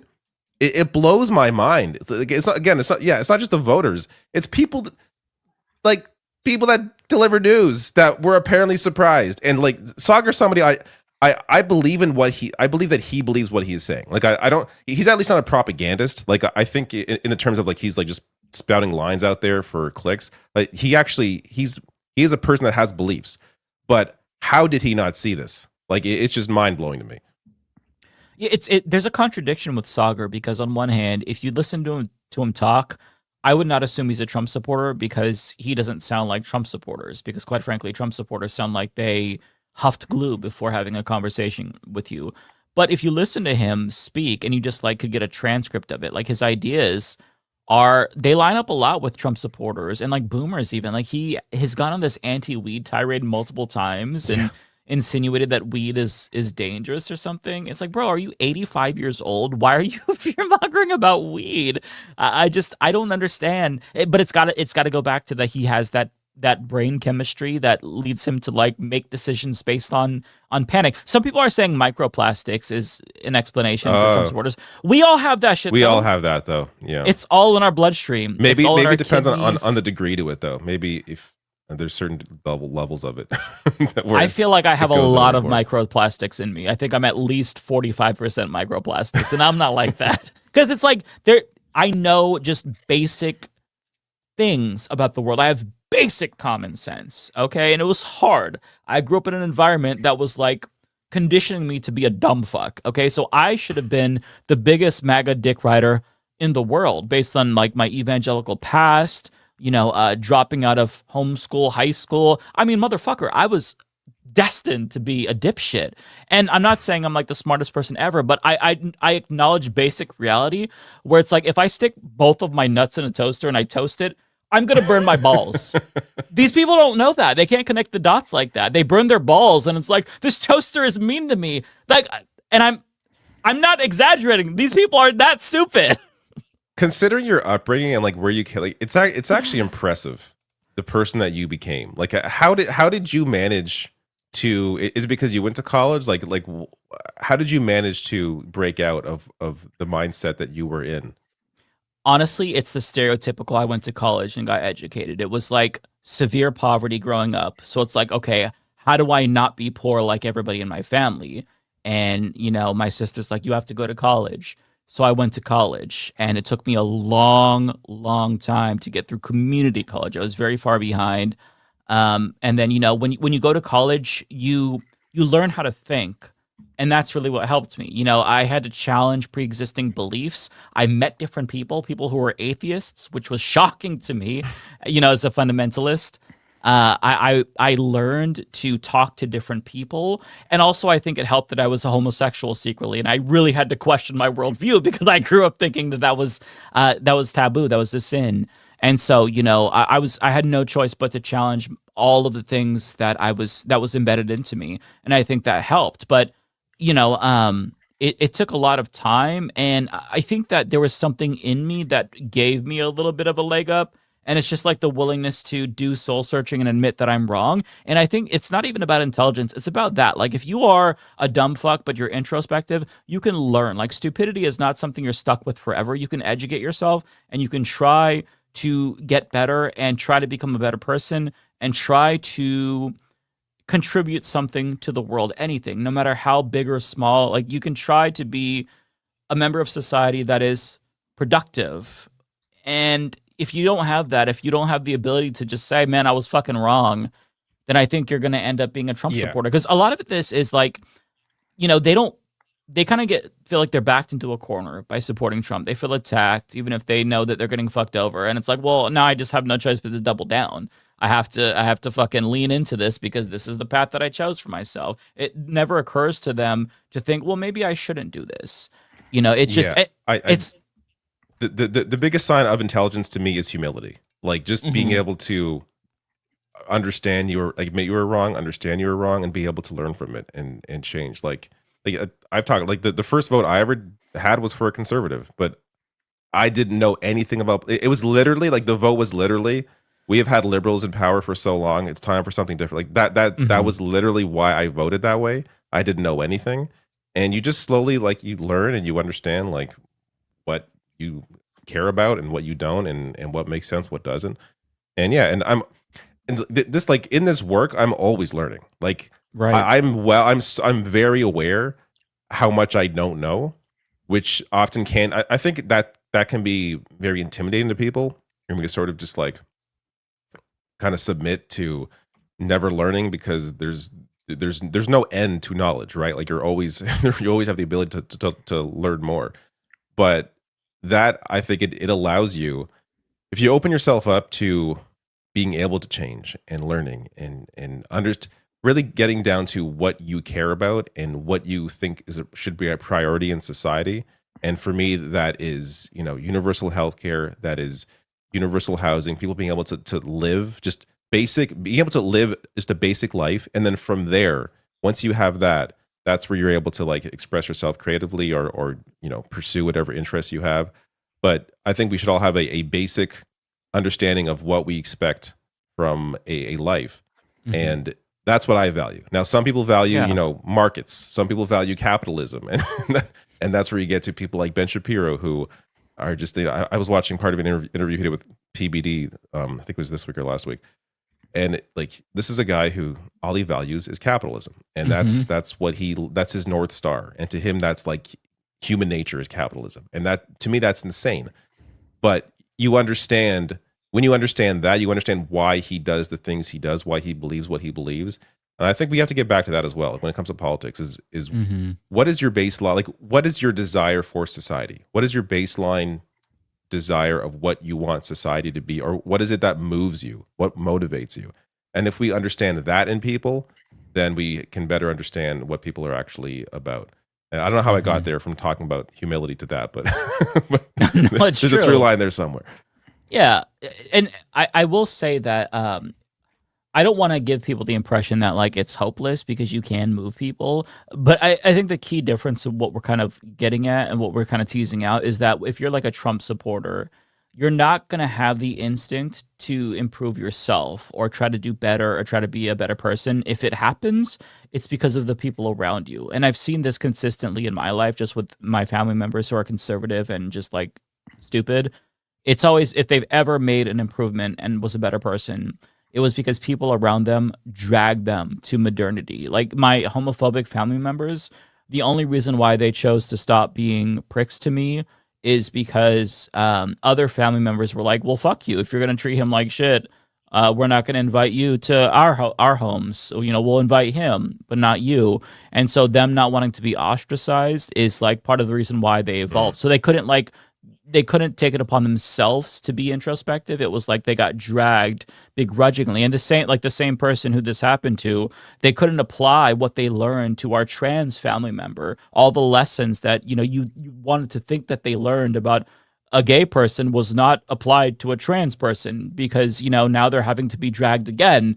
And now they're a pariah in the family. Nobody wants to hang around with them because it's like, well, you can't say mean things to our trans family member. That's fucked up. We choose them over you if you're going to be a dickhead. If you can't even zip your lips and pretend to be a decent person, we don't want to be around you. And they're currently having to deal with the bed that they made for themselves, where they chose to be a hateful piece of shit to somebody who did nothing to them, just chose to be trans. And yeah, if they choose to embrace trans people one day, it won't be because they had a change of heart. It'll be because they were dragged to that position by the rest of the family who wouldn't tolerate their bigotry. And so, like, I think you can I don't know if that's scalable. Like, if you can do that on a societal level, I don't know what would actually facilitate that type of dragging into the future other than re-education camps. And I'm really like, I understand why some of these communist dictators did what they did. I understand some of the decisions made by Fidel Castro and, Hugo Chavez, because if you have these fascists in your country like a fucking virus, they will tear it apart from inside. And, with liberals, we let it fester. Democrats wanted to hold hands and sing Kumbaya. David Crowley, who we talked about, was like, oh, Democrats don't have a monopoly on good ideas. Republicans have some ideas too. So it's like, no, you can't treat them that way. They would never treat you that way. Yeah. When has a Republican ever been asked to moderate themselves for Democratic voters or for left-wing voters? That has literally never happened on cable news ever. But it always happens. It's always expected the other way around. It's just, right. Especially now, how can people still be arguing for that when you have the pure uncut right-wing trash that these people want? You see how terrible it is, and you're still asking the left to moderate themselves? Like, fuck you, fuck off, no. And I think voters also understand that you're full of shit. Finally, it took 10 years. They should have got it when Bernie was running in 2016. But finally, people have fucking caught up. I'm talking about Democratic voters. Finally fucking caught up to reality and realized, yeah, maybe a different path now after these fucking losers have lost so many times. And that it still hurts because it's nice that we've all been saying the same shit now for more than a decade. We've all been online, doing this shit for more than a decade now. And it's nice to see that validation of a bunch of liberals say, you guys are right. But at the same time, it's like, thanks for admitting that now that it's too late. Thanks for coming to this realization now that the climate is cooked. Like that 12-year window that the IPCC gave us in 2018, that's closed. I mean, fascism has taken over the country. Like, I appreciate you coming to our side. Let's still try to fix shit. But man, it really stings that now you're on board because you really should have done that soul searching 10 years ago. And I don't want to beat up on people who are genuinely like evolving. Like, I don't want to beat up on liberals who we could possibly align with, or the Democratic Party voters who are much more radicalized now. But I can't not ever be bitter about like what was lost. I can't ever think about like Bernie, like, oh god, he's the one that got away. And it's not like this motherfucker was like a deity. Like, I probably would have been attacking him on my show if he got elected president because he would have pissed me off. But like, just giving us a chance at like shifting the paradigm globally and, showing people around the world that mere social democracy is the way to address the dystopia that was created by neoliberalism and late stage capitalism. So it's hard to not be bitter about that, but I am trying not to take it out on liberals like I would on like MAGA, which I just unload on them because fuck those people. Yeah, no, people need space to be able to learn and grow, and I get all that, but it is definitely. It's definitely annoying being right about something 10 years before. Like, it is. You know what I mean? It is. Like, there is definitely something to the saying ignorance is bliss, because if I was fucking stupid, I'd be a much happier person. Like, oh my God. If I just didn't know anything, I would probably, if I didn't, I would probably be a lot happier. Now, I wouldn't be a good person probably, or at least not as good of a person, but I would be happier because I wouldn't know anything. And It's just easier. It's easier being kept in the dark. That's such a great point, David. Maybe that explains their motivations because honestly, I was a lot happy. Well, I feel like I remember being happier when I was stupid, but I was younger. But like, these people are at least living better lives than us, at least in terms of happiness, because I feel like if you are aware that climate change is going to make our planet uninhabitable, there's just like this lingering feeling of existential dread. Maybe this is just me. Maybe I'm projecting that I cannot fucking shake. Like, it's just always in the back of my mind where it's like, is this the next generation? Whenever somebody has a baby, it's like, are you going to be the last last generation? Like, it's just this lingering feeling of we fucked things up so bad that I don't know that it's even reversible at this point. Like, what are we leaving behind for future generations? I don't know. So maybe ignorance is the best way to go. Maybe we should all just get stupid and huff glue and become idiocracy. And maybe that's how, if we're all dumb fucks, then it doesn't affect anybody, right? Well, it affects people who know what's going on, though. Unless, but they have to be dumb fucks too. Oh, well, yeah, sure. But getting to that point is incredibly tough. You have to go back to, like, I guess we have to reverse back to being cavemen. Like, we just have to do a complete cycle back. That's true. Being morons. What's faster? Getting everybody, or at least like most people, 90% to wake up, or just getting everybody to be complete dumb fucks? Like, if we just all eat paint, like, I think that'd be faster. That's the way to achieve, societal harmony. I mean, I think we're already there. I think we're already at the 90% fucking stupid. So that's fair. That's fair. I don't know. No, it's a good question though. Yeah. I don't know. It's easier being dumb, so it's probably easier to get people to be stupid. Yeah. I mean, look at how popular these fucking right-wing shows are. They have millions of views. Like, who is it? I saw some thumbnail. I think it was a Benny Johnson thumbnail. I forget what it was. Was it? Oh, I think it was her. He did some video about AOC or something. I guess with her freezing her eggs, and it's just some like crazy title, some crazy video, like 100,000 views in like 4 hours. And like, it's just you're a completely insane person. This video is insane. And you got 100,000 people to watch this garbage in the span of 4 hours. Like, it's just people that are on the right who are going insane over AOC freezing her eggs. Like, I don't understand what's wrong with you. I know. Who cares? Like, what? Like, why? What? It's so stupid.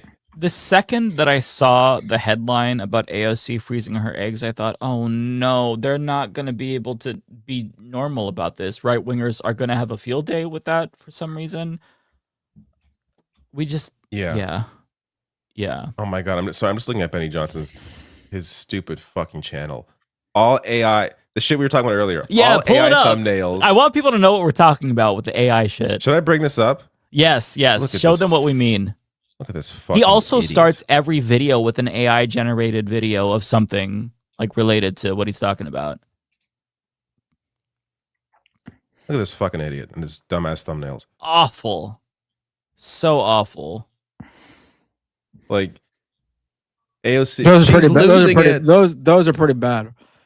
These are all. I'm looking for the one that I saw about her eggs or whatever. This is like, oh my God, the amount of videos he does and the views he gets for just complete fucking trash. Abdul, he's finished. What is this? Exposed for demanding ban on football. Like, what are you talking about? Look at the Fauci thumbnail. That's fucking crazy. Look at his face. Oh my God. Just so. I'm sorry. I see shit like this and I'm like, you know what? Yeah, there's no hope for humanity. This is the one that I saw. AOC's big reveal. Oh, shocks the internet, lifts up her shirt to reveal her medical treatment. Can you click on it? 152,000 views. No, that's not okay. That's just not okay. I'm not going to click the video because I'm not going to fuck my algorithm up. But he's just looking at videos of her and her, I guess her ex. Like, the fucking weirdo, man.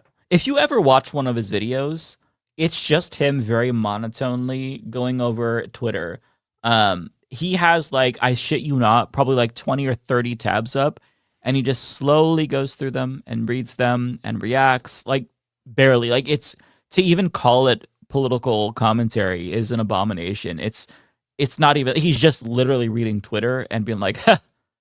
And he can shit out like 25 videos an hour, and each one of them are just bangers. It's so unfair because like we take the time to meticulously craft the shit we want to talk about, and that shit, we're lucky if it gets like 50K. It's so fucking, it's unfair. I mean, I think the obvious answer is we got to start making some AI thumbnails. You know, it only works in the dumb audience that wants to see shit about the WNBA, like whatever. Like, there's, what is this? Two women. Like, there's another one here. Let me bring it back up. Oh, I know what you're referring to. Like this one here, Sophie attacked. Mega Barbie Sophie Cunningham attacked. I don't know what any of this is about. Like the shit these people get into. Oh my god! Yeah, I'm getting depressed. I went down that rabbit hole, David. This off the page. I was gonna talk about that in a video, but then I thought, why am I giving this any air? So I decided not to. Basically, the WNBA has a policy that trans women are allowed to play, and some player, Sophie Cunningham, said that she doesn't want to play with trans women. And then, of course, Riley Gaines came out to that wasn't her. even that. You're giving her too much credit. Even that there was even that this was even a topic up for debate. She just randomly, or seemingly randomly, came out and started talking about how it's protecting women's sports. Like there was no. Oh, okay. Yeah, there was no there was no conversation about this. She decided in an interview to bring it up. Oh, okay. So yeah, the origin is a little bit was murky for me. Where I jumped on was when it was Ennis Cantor Freedom and Royce White both decided that to own trans people, they're going to say that they're trans and join the WNBA. Now, I'm no sports fan. I don't think it works that way. I don't think you could just join any sports league. Like you have to probably. What were you going to say, Matt? Can you hear me? Matt? Sorry, I froze up. Oh, I thought I froze up. I think I froze up. You must have froze up. Go ahead. Okay. So basically, these two right-wing dipshits are trying to, I guess, show people how crazy it is to let trans people play in the WNBA because they're declaring themselves trans and they're trying to join the WNBA. It doesn't work that way. As we learned from Lady Ballers, Ben Shapiro wanted that to be a documentary, but he realized that you can't just say you're trans if you're not trans and join. There's a lot more that goes into it. And, you know, you saw Royce White, the NBA player. He did this as a stunt because he was running for Congress, got his cheeks clapped, by the way, came in a distant third. Now he's running for president. But he was doing interviews wearing a wig. He's running for president. No, I think he's running for Congress. No, he was running for Congress, but he lost his election. He came in third, and now he is running for president, according to him. Running for president now. Oh, my God. Because that's logically what you do, right? You lose your bid for Congress, and then you go for a higher office. So he's pulling a Richard Ojeda. Oh, my God. Oh, these guys. Oh, boy. But he's putting on wigs, and he thinks that is sufficient to be considered a trans woman, where it's like, okay, listen, if you really want to commit to this bit, start taking HRT, motherfucker, after a couple of years, then come back and see if you'll qualify for the WNBA. Because they honestly believe in this caricature that, like, if you're a cis dude, all you have to do is put on a wig and say, I'm a woman, and they're like, right into the WNBA, sir. You come right along. That's not how it fucking works. That's never how it's worked. And like, as people are pointing out with like Lady Ballers, that's what Ben Shapiro tried to do. They wanted it to be a documentary where cis men LARPed as trans women and joined sports teams, but they couldn't because the criteria was much more stringent. They don't just let any Tom, Dick, or Harry come in and play sports. Like, you actually have to be a trans person, which makes you a woman. You know, if you're on HRT, all of these like physical advantages they harp on, they're basically eliminated. And that's not Mike from the Humanist Report saying that. That's actually what's being learned now with new data that's coming out. In fact, one study showed that trans women are at a physical disadvantage compared to cis women. So it's ridiculous. But they think that if they do this, then, I don't know, it'll show how silly trans people are when they don't realize they're the ones who look like jokes. And it's just sad because NS Kent or Freedom, whatever the fuck his name is, he's like a little follower. He's following Royce White, and it's like, bro, get your own shtick. He's doing the trans thing. Now you have to do something else. Now you have to like put on big fake boobs and LARP is like Christy Gnome's husband or something. You can't do the same thing because you just look like a copycat at this point. It's derivative. I don't know. These people are fucking pathetic, and they really should hurt themselves. I don't know how they can harp on this in 2026. That's the main issue here, too. By the way, we should make that clear. He's a copycat. That is the main issue. Be original in your transphobia, sir. There's no originality in that topic. No, like the whole same talking points. So this whole thing is so stupid because it's not like they clearly are just like mining the outrage from their followers because they know this is something that gets their goat. But like it's just not an issue. It just isn't. It isn't an issue. You just can't find people who excuse me. You can't find anyone who's actually in professional sports who is a trans person because this is just not an issue. It's just not an issue. It's such a small percentage of the population. I mean, trans people statistically, that's just people. You know? That's just people. Oh yeah, the trans community as at large is all such a small percentage, and then you even get even smaller than that and talk about transgender athletes, and then you get even smaller than that, transgender athletes that are even playing at a competitive level, and then you get even smaller than that when you look for professional athletes who are trans, and they're basically, at least in the major sports in the United States, non-existent. Yeah. The number, it's hard to track because there's such a small amount of players. But in 2023, one researcher, based on their count, it was there at the K through 12 level, there was a total of 5 trans athletes in the entire country. 5. And this is where most states have banned trans athletes. And this is where it gets like really odious because like this is who they're talking about. Like when Sophie Cunningham and all these anti-trans activists are out there saying no transgender people in women's sports, they're basically bullying children because those are that's the only place you're gonna find trans people in sports at a competitive what am I saying competitive level? It's kid sports at an organized level, I guess you can say, because we're not talking like pick up at the local park. We're talking about teams that are practice together and play games together on a regular basis.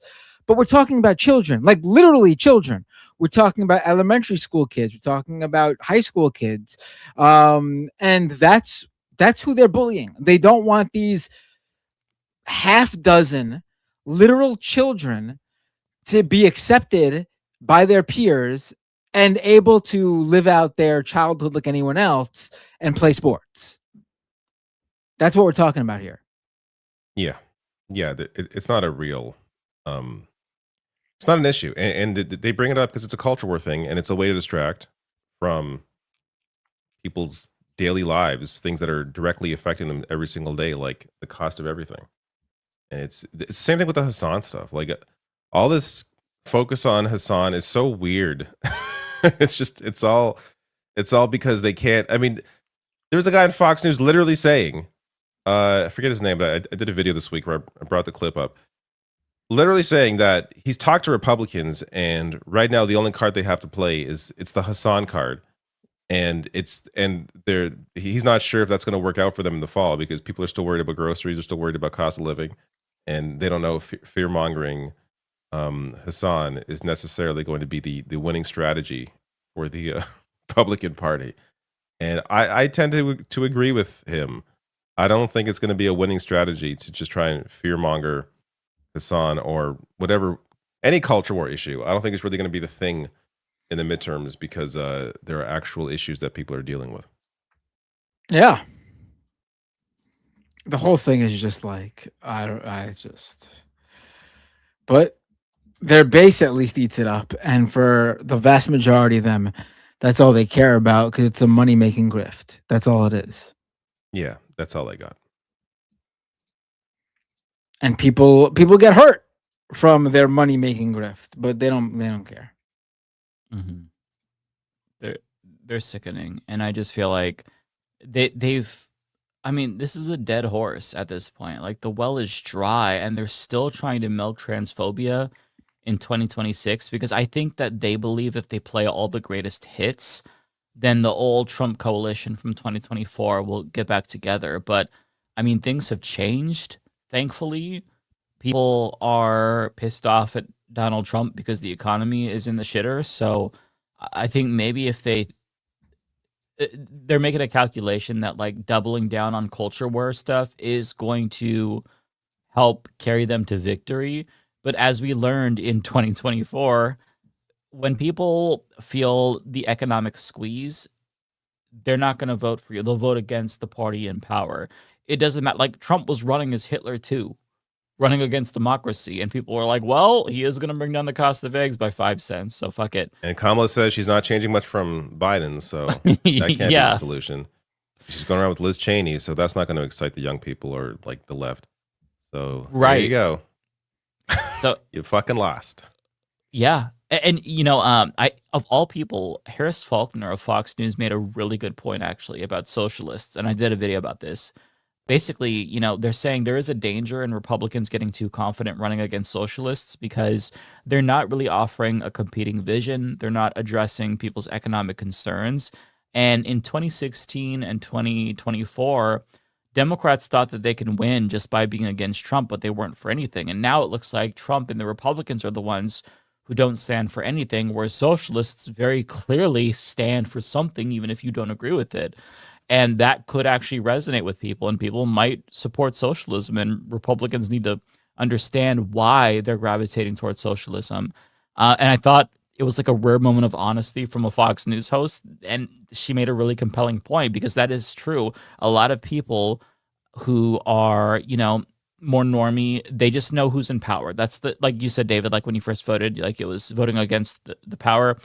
It doesn't matter. You always get blamed if you're in power and shit goes wrong. You know, the party who's in power, and Republicans control all three branches of government, they're going to get blamed. So it's kind of like, it's funny to see them scramble and go back to the greatest hits. Well, remember trans people? But like, bro, he's doing mass deportation.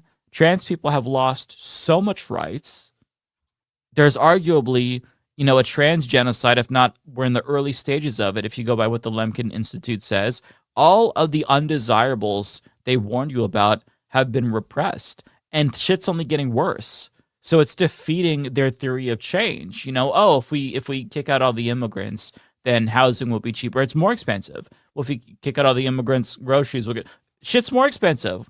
So very clearly that did not work. So for them to just like go back to, oh, well, trans bad, it's not going to work this time around. Maybe it'll work in 4 years when people forget and when, you know, a different party's in power, but it's not going to work this time. I hope it doesn't work anyways, because Americans are dumb fucks that I don't try to predict. But, you know. I think you're right, though. I don't think it's going to. It's a logical, it's the pendulum theory, right? Where it goes back and forth. I think it works if people are a little more comfortable, then the culture war stuff hits a little better. Right. But if people are like, I can't fucking afford to live, like I can't afford gas, groceries, housing, I'm just into my head in debt, then people are going to be like, yeah, I don't fucking care about Hassan Piker. I don't fucking care about trans athletes. I care about being able to buy food. And that's what's going to motivate. I would hope, but we will see. Again, it's all subject to change.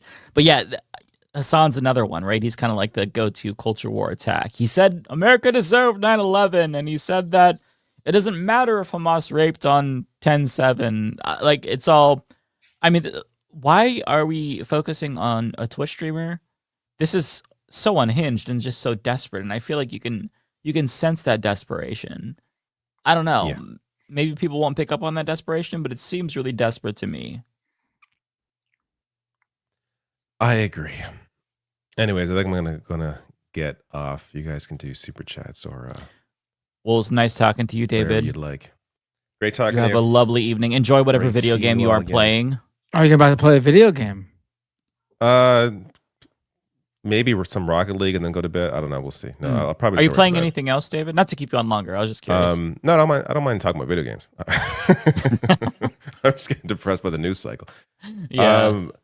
I just beat Halo today. The Halo campaign evolved. How was it? I forgot how much I hated the flood. I'm not sure if you ever played through Halo, but I liked the flood actually. Oh my god, I fucking hate the flood. Just because it was like exciting. I hate it. It is so not. There were various times where I died and I'm like, this is not fun. I'm not having fun. Fighting the flood is not fun. Why did anybody find this fun? I forgot how much I hated that shit. But anyways, I eventually beat it. I just fucking hate the flood. It was fine. I don't know. You know, Halo's like a 20-year-old game, so it is what it is. Like it exists. It's like I do played kind of through miss this shit like multiplayer. so much. Do I want to play through it again? I don't know. Yeah, I mean, it had been a while since I played through it, so it was like there were some things I forgot. And just it was a refresher. Yeah. What else am I? I feel like I'm like touching a lot of games. I started playing Xenoblade Chronicles the remaster on Switch 2 because I heard a lot of great things, that it's a great RPG, and I'm like 4 hours into it. I'm waiting for it to click. I'm not sure what the battle system to me is just so. It's very MMO. Like you kind of select attacks and it auto attacks, and you kind of just position yourself and walk. Like it's just for me to enjoy an RPG, I need to enjoy the battle system. And Xenoblade Chronicles, I don't. Right now, I'm not understanding the hype. I'm not getting it. Sorry to anybody in the chat who's a big Xenoblade, because the Xenoblade audience they're very dedicated and loud and very adamant about how great the game is. I am currently not feeling it. I'm more of a Shin Megami Tensei Persona kind of guy, but I don't know. Have you? I was going to ask you if you tried Splatoon Raiders yet. Yeah, actually, I grabbed that based on everyone raving about it. Yeah, me too. But like 5 hours of it, it's good. I feel like a little let down based on people. Me too. Freaking out about how much they love it. You too. They hyped that shit the fuck up. I don't know. I was expecting to be like super like really into this game, and it's like okay, it's not bad. It's fine. Yeah, I'm actually bordering on thinking it's mid. Like I thought Splatoon 2 was pretty fun. I didn't really like 3. It was okay. Like I don't play online, I just play single player. But this one was like, oh, it's single player. So if you didn't like the other two, you've got to check out this one. It's so addicting. It's just that gameplay loop. I'm like a couple hours in, it's like it's Splatoon. It's the same thing. I don't know. I guess you get to upgrade the weapons and stuff. Like that's cool, but like it's I don't know. I'm a little disappointed. I think it was just overhyped for me. I was wondering if it's like maybe I'm the problem, because I feel like a lot of games I'm right thinking now. that too for me. I'm not feeling gaming right now. That may change next. There's a lot of shit coming out next month. It's actually ridiculous. Like the new Fire Emblem, I'm going to be all in on that 100%. I saw some previews out today. That looks freaking amazing. But this year has been really flat for me. Like I've been playing a lot of older stuff that I missed, and I just haven't really been. I don't know, but that's why I feel like maybe it's me. Maybe I'm just like in a down mood or something, and games aren't hitting the same way. I don't know. Yeah, no, I'm wondering that too, if I'm the problem, because one thing that I've realized is that I don't have the attention span for dialogue or story. I don't want to hear any story. I don't want to hear any, like I'm playing My Time at Sandrock right now, which is kind of like a RPG / cozy game. And like anytime I talk to a character, it's like click, click, click, click, click. I shut the fuck up. Like, you have to do shit for them and craft things for them. And it's like, I don't want to hear, I don't give a fuck.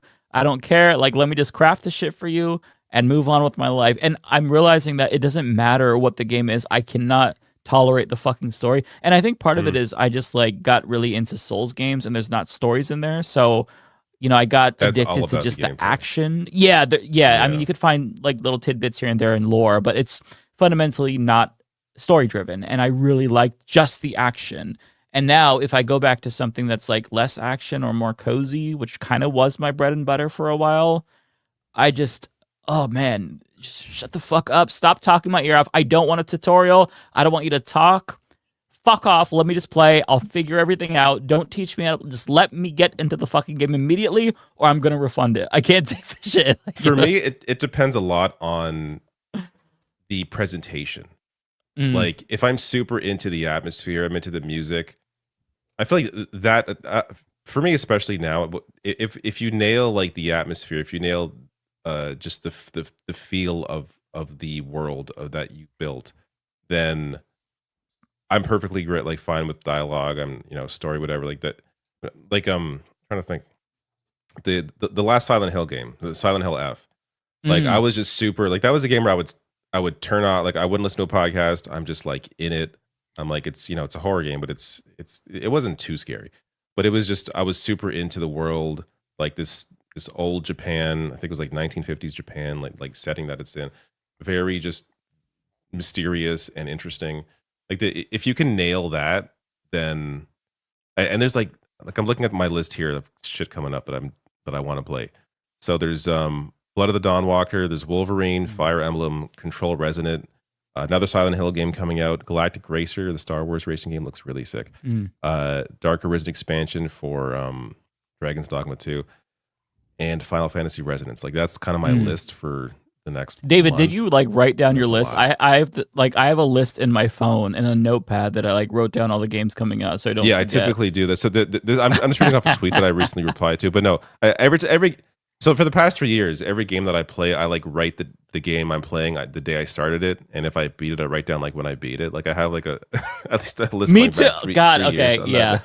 I do the same thing. I have my own little list of my top games of the year. I also have a list of Wow, games. you guys take it very seriously. It This helps is to my like list. remember too, because like I don't know if you can. Yeah, you can't. See oh yeah, it, I can see a bit of that. Games Let me coming see. out, release date. I'm probably not going to get Grand a Theft little Auto blurry. overall. Yeah, so I'll read it. So Mortal Shell 2, August 20th. That's like one of my most anticipated. Plague's Tale Legacy, Blood of the Dawnwalker, Onimusha, Wolverine, Gears of War E-Day. Probably I'm going to skip that. Valor Mortis, One Piece Grand Gourmet. That's a One Piece cozy game. I'm a simpleton who loves all One Piece shit. Phantom Blade Zero, Legend of Zelda Ocarina of Time remake. And then there's GTA. I'm going to wait until it comes out on PC because I'm not going to buy a box that's empty on PlayStation. I'm buying GTA day one, unfortunately. Are you? I wish I wasn't, but I might give in to FOMO. I'm not all strong. I'm just ever since I got I got Grand Theft Auto 3 the day it came out because I knew that game was going to be like crazy. Because just the idea of like being able to like walk around and then get into a car that didn't exist on PS2 back in that era, 2001. So I'm a GTA fiend. Like I'm definitely going to be buying that day one. But I played Simpsons Hit and Run instead of GTA because I couldn't. I wasn't allowed to at the time, so that was my GTA. Oh, but you're allowed Simpsons. I feel like when I was growing up, Yeah. my parents were the Simpsons. They were like fine, I guess you could watch but South Park, I couldn't. Like they did not want me to watch South Park. That was like like the really bad show. That was not allowed. We also didn't have. We didn't pay for cable, so it's just like basic the 12 channels. So I never watched. I never could watch it. Yeah. Anyway, sorry. I'm going to bed. All right, you take it easy. Get some sleep. See ya. Peace. See ya. All right, let me update our. Where was Lance this week? He's out. He is out. Yeah. I mean, obviously he's out, but I mean, did we know he was going to be out? Because I wasn't here last week. Yeah, we know. We knew that he was going to be out. Yeah, he told us ahead of time. Yeah. I think he might be back next week. I'm not 100% sure, but shout out to Lance if he's watching. Shout out to Lance if he's watching. If he's watching. As well as Ariana and Rebecca. Who Shout are out to definitely everybody. not watching. They could be watching. You never know.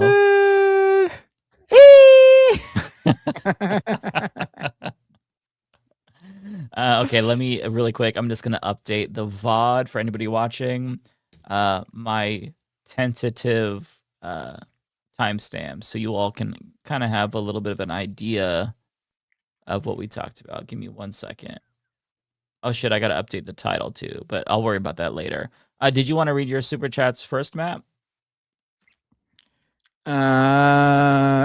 Boku says this isn't a super chat. Matt watches a total of 0% lefty media and is projecting. Absolutely. Bob, you think I watched last week's episode when I wasn't on? You know, I have watched every single episode. Every single Really? one. Have you really? Even if I don't catch it live, I still go back and watch it later.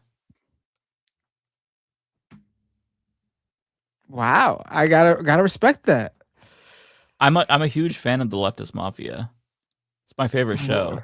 It makes one of you. I mean, one of us, I should say. My second favorite most watched show, probably The Humanist Report with Mike Figueredo. I've seen every episode.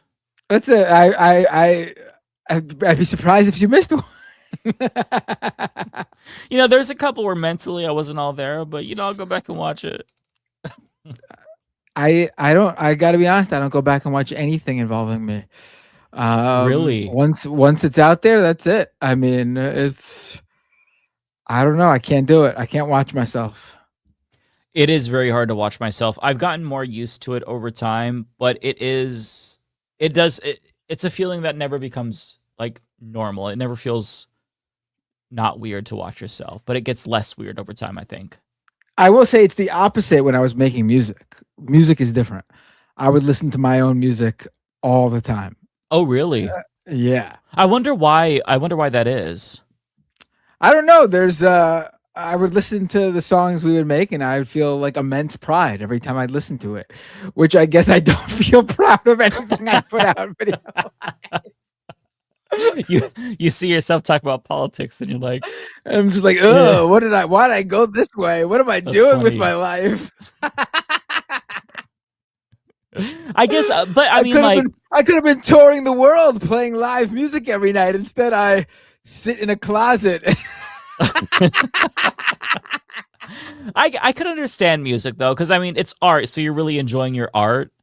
And I guess that makes sense. Like, you know, if you made a movie, I can understand wanting to watch that and really reflect on it, see how much you've grown and just enjoy it. But for this, yeah, it's like, I don't watch Humanist Report for fun. You know, once I filmed a video, maybe I'll watch a video that I filmed a couple of years ago and, you know, just to see what I said about something and whether or not I still agree. But I don't watch it to enjoy it. Like, you know, I'm not going to click on one of my videos and be like, ooh, I can't wait to see myself. I don't know. I don't view it as art in the same way that, like, if I created, you know, music or a movie would be art. You know what I mean? I don't know. It's different that way, I think. So I feel like it kind of makes sense that you would be more inclined to listen to your own music. Yeah. I mean, I guess it's true. It's the artistic aspect of it, which, you know, there are people who look at their YouTube videos as art, but I guess doing politics YouTube is different. That's not really. I mean, I'm sure there are people who there are definitely political YouTubers who make long form video that you could consider artistic, but I don't know. Yeah, I don't think that what I do, like, I don't consider my shit art. But if I watched like an Ole video, like a video essay, I would think that's art. Like, I think that's art to me. The way she lays it out, you know, and she goes through, it's kind of like a movie in a way, you know, it's just, it's like an informative movie. So I think like there's a line between, you know, art and not art and political commentary, but I think it's kind of a hard one to cross, you know? Right. But it's subjective too. So what am I saying? I guess we should get to super chats is what we're saying. It's late enough to where we're just babbling. Hey, it's not even. I'm shocked we're doing it already. Usually we start babbling about an hour into super chat. It's not. That's true. It's not that late. I don't know why it feels later than it is. Okay, did you want to go first? Part of my issue right now is I'm spinning. Like I have vertigo. You have vertigo right now. On our vacation, we went on a boat, and I've been spinning ever since. So you got vertigo again because you went last time. Remember, you said you had this before. That was like a year or so? 2 or 3 years ago. Yes. I don't know what I thought, but I guess I can never go on a boat. That sucks. You got it again. For the past week, I've been exhausted because I'm constantly spinning. Like my mind is constantly moving, and by the time like 6 or 7 o'clock comes around, I feel like I just ran like a marathon. I don't know what's going on. I wanted to stop, and it just won't stop. Oh, that's agonizing. Could you? I mean, I guess you haven't tried it yet. Like, could you go on like a smaller boat or a kayak? Is it just like a bigger? I mean, it was any boat. The last time it was a small boat. This time it was a big boat. There Damn. was no choice. It was what my family wanted to do. What am I going to tell my kids? No, you can't go on a boat because your dad's a little bitch. How long were you on it for, though? Was it just a couple hours and that was enough? No, we were on it for like a week. We went on. Okay. Yeah.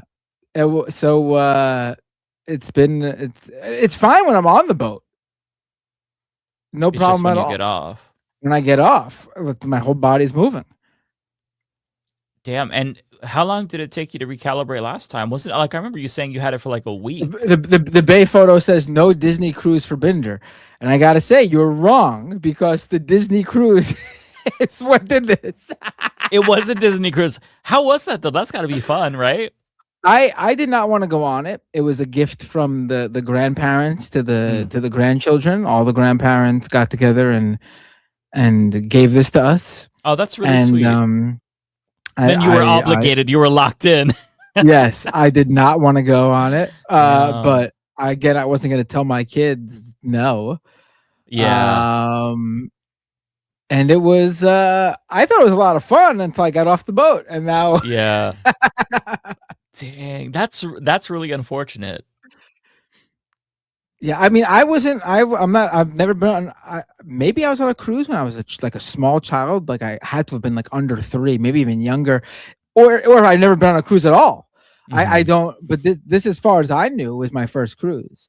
I did not throw up on the boat, Looney Tunes. In fact, so here's the deal. When it came to that, I couldn't look out the window from inside the boat. Otherwise, I would feel sick.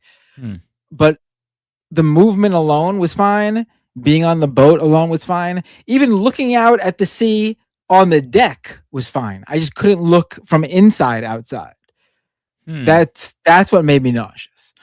And then when I got off the boat, I have vertigo. I don't know why. I don't know why.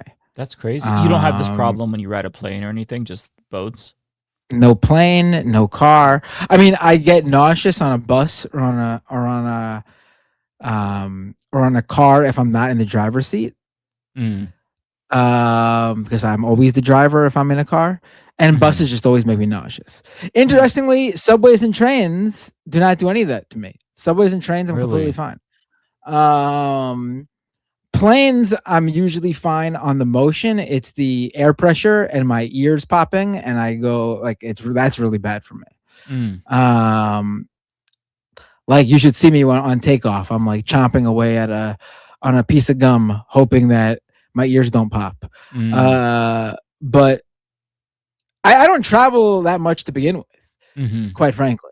So like I'm not like dealing with this all the time, but I wasn't always like this. Like I used to be like a thrill seeker on like rides at theme parks, and now I can't do that anymore. Like I still go on like the rides, but I can't like I'll feel it after. Like I used to be able to go on like a crazy roller coaster over and over and over again and be fine. And now like I'll go on it once, maybe twice, and I'll be like, I can't do it again. I'm good. So my brain has gotten worse as I age. Is it like, do you have motion sickness in general? Maybe just like worse on a boat just because you're always moving? No, I don't think I do. Like, I think it's just the swaying of the water. It fucks up my equilibrium. Like I've tried looking it up, and people start like, you see these things about like crystals in your head, and I'm like, this sounds like some like hippie shit. Is this is this legit? Is this I've real? heard about crystals in your head too before as well, and it seemed, I don't know, weird. I'm not saying it's wrong. It just seems hippie-ish. And it's weird because like also as I've gotten older, if I wake up and like my head is all the way back on my pillow, I start to feel dizzy. Oh, really? Like I can't I can't be like. But interestingly enough, ever since I got vertigo this past week, when I put my head like that for a little while, it like evens out and I'm not dizzy anymore. Huh. I don't know. That's weird. Tara in the chat says that it has to do with your ears. Which makes I sense. believe it. My ears, from my entire life of being on, every time I've been on a plane, my ears are always the worst thing. There's crystals in your ears? Okay, physical therapist confirms it. Okay. It just seems like, I don't know, it's hard to imagine that. Like, I'm imagining these, like, crystals. Oh no, like a whole cave in our ear. People are telling me to get an MRI and everything. Now I'm concerned. What's going on? I don't think it's that serious. People, like, this is, I feel like, a pretty common thing for boats, right? People just can't tolerate it. It really, like you said, it fucks up your equilibrium, and it takes a while to recalibrate. Someone says could be an inner ear issue. Wait, you put crystals in your ears? You're supposed to put them in, not take them out. Stalagmites in your brain. But like, I don't get dizzy otherwise. Like, you know, and the crew, the last time I was on a boat, I was just on that boat for a few hours, and I had a vertigo for like a month. This time I was on a boat for a week, 5 days. I hope it doesn't mean I'm gonna have it for like 6 months. It doesn't feel. I'll say this: it doesn't feel any worse than when I had it after the boat ride that was a few hours. So I don't think it exponentially gets worse. I just think I get it once I'm on a boat, and that's it. That sucks. Well, I hope you feel better soon, because it absolutely sucks. Great. Like I felt like I'm absolutely exhausted. Like it's weird because like I'm just spinning. Like I'm not actually physically doing anything more than usual, but like my brain feels completely exhausted. Yeah.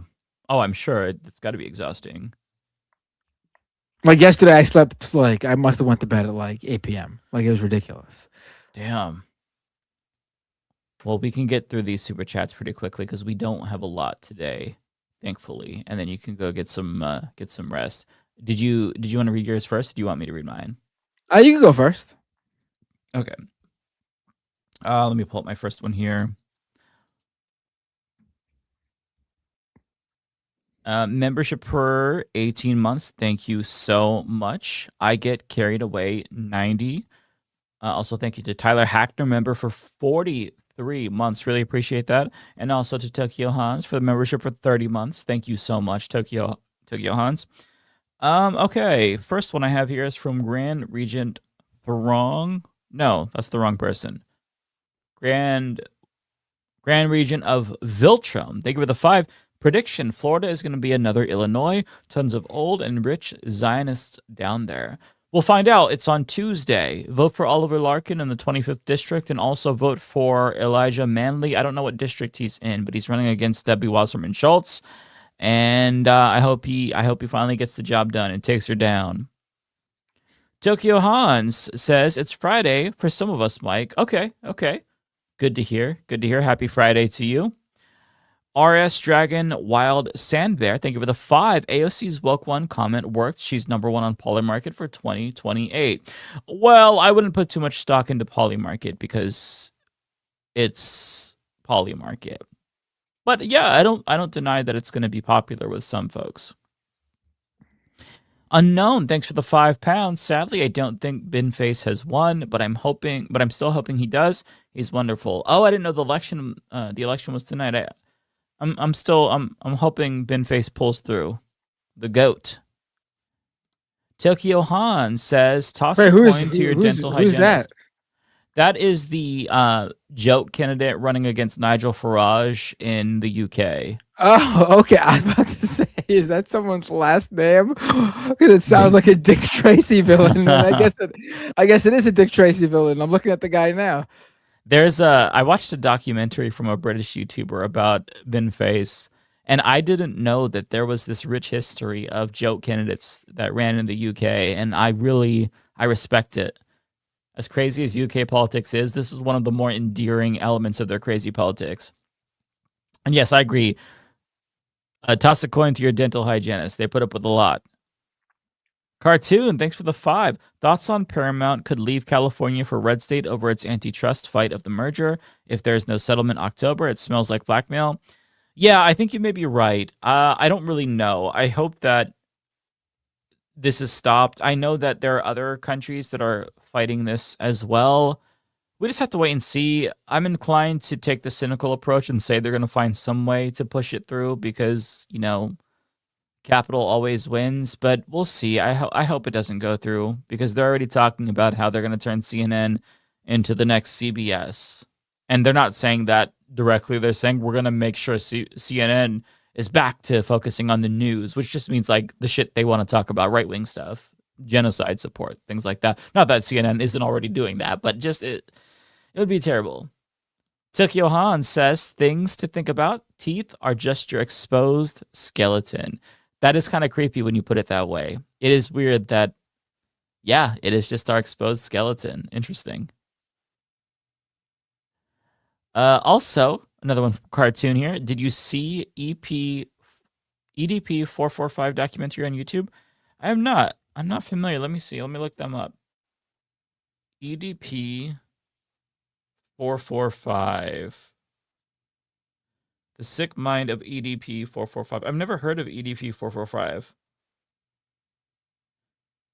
Oh, but it's from Mike Klum. This is the guy who made the Boogie documentary, right?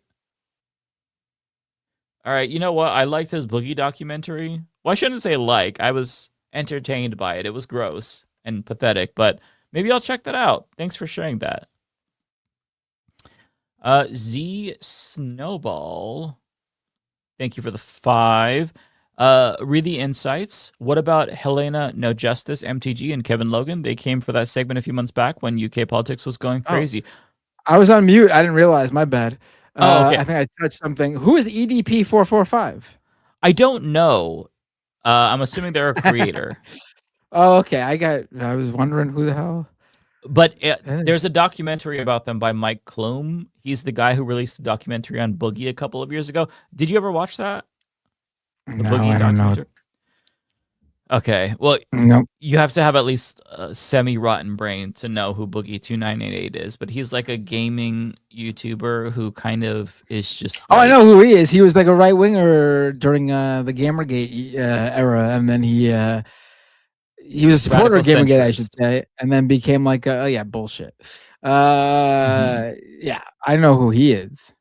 Yeah, he's morphed into a lol cow, and the interview was the documentary is fucking crazy. He like goes to an interview, if I'm remembering correctly. It's been a couple of years, and like his YouTube channel was dying at that time, and so he has to consider getting a job, but he doesn't want to get a job, and he goes to an interview. He's like, if you Google me, you're gonna find a bunch of criminal history and allegations of pedophilia and criminal. What?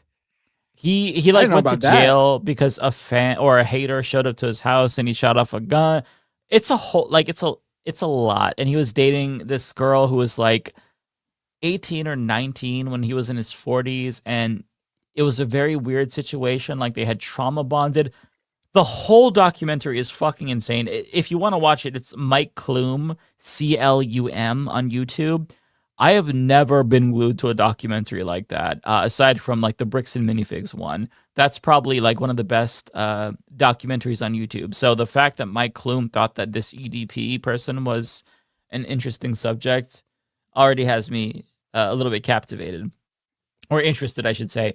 But yeah, so Helena No Justice and Kevin Logan only came on once, so that's why they probably didn't make it on the statistics. But it would be fun to bring them on for sure. Again, I loved that episode. They were super fun and insightful too. Bayphoto says, you see those new gloves ICE is getting. Let's just say I hope they leave them on when they go to the bathroom. Yeah, I did see that. ICE is getting shock gloves now because why wouldn't they? I didn't know. I thought it was only a thing in video games. Like if you play the Spider-Man video game, the enemies have like, I don't know if it's gloves or sticks that they shock you with. Now ICE is doing that. I hope they accidentally fucking tase themselves then. Outrageous. There's definitely be at least one situation where someone goes to use the bathroom and forgets they're wearing those gloves. Oh yeah. Pat one of their buddies on the back. Oh! They're not the brightest, so Kowalski, thanks for the 5. It is becoming quite evident that those charging ahead with the AI revolution failed the humanities at universities. Socrates would hate them all. Yes, he would. And I agree with you. They're right. Not really Rachel Atwood. Thanks for the 2. Song request, autonomous delivery robot grandson. I've never heard of that. Is that something we can listen to on stream? Let me just Google it really quick and see. Autonomous delivery. It comes up. Grandson. Okay, I don't think I can listen to this because it'd probably get copyright claimed. Okay. Can't listen to it, but I'll check it out after the stream. Thanks for the recommendation. Looks like a song you'd like, Matt. It's more rock, punky sounding. Autonomous delivery robot. Grandson is the song in particular that they were recommending. Kenzie Page, thank you so much for being a member for 38 months. And thank you to Yori Gibson for being a member for 5 months. Cartoon. Thoughts on the Josh Hawley gay scandal? Is there a new Josh Hawley gay scandal? Because I have not stumbled across this. I always assumed he was gay because there was a photograph of him kissing his wife, and it was evident that he was absolutely repulsed by her. So I don't know if there's anything new, but it wouldn't surprise me. He is gay. I have a 95% confidence in that assessment, in my gaydar, that he's gay for sure. He's been with women for sure, but I think he is at least a 5 on the Kinsey scale if I had to place him.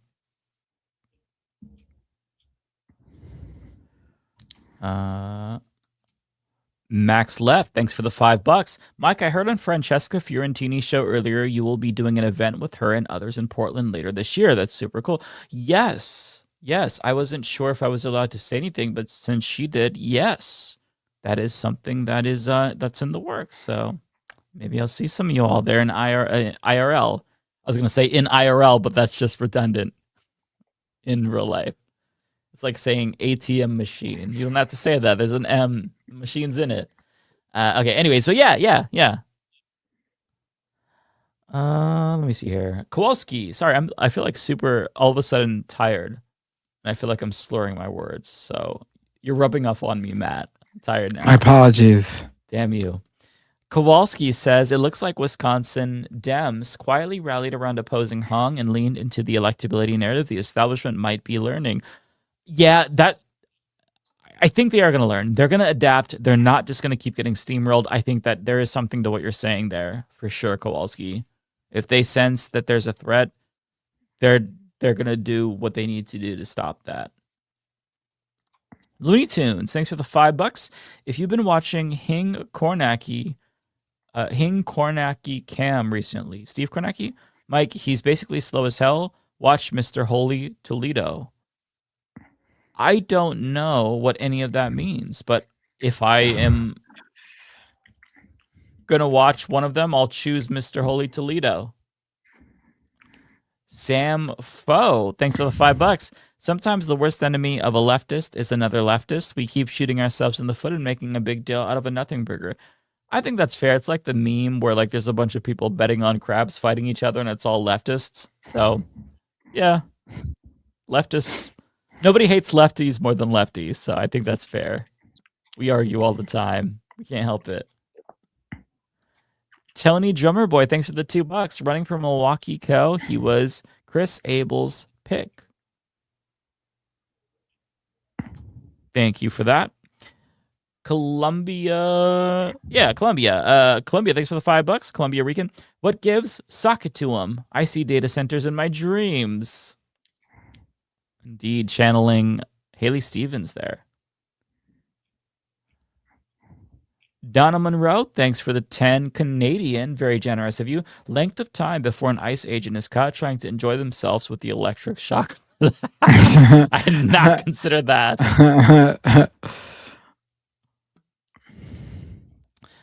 Dumpster Cheese, thanks for the $10. Appreciate that.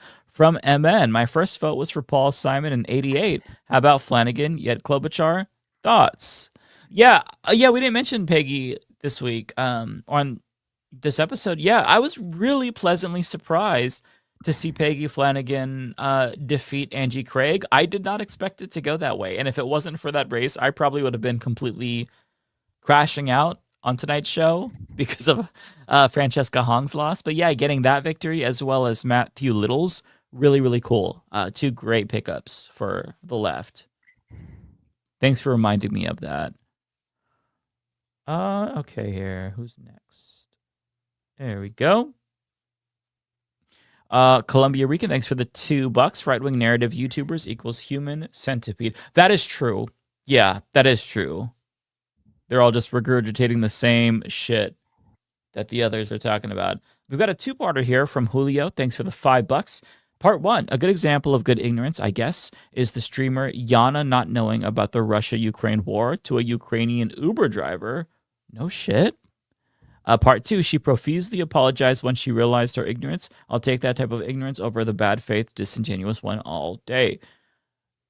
Yeah, I mean, listen, if you genuinely don't know, the best thing you can do is educate yourself. It is crazy that she didn't know about the Ukraine invasion by Russia. That's actually kind of crazy. Like, you have to be living under a fucking rock to not know about that. But hey, she's very clearly probably well, I shouldn't say clearly because I don't know her, but I'm assuming she's living a better life than we are because she doesn't.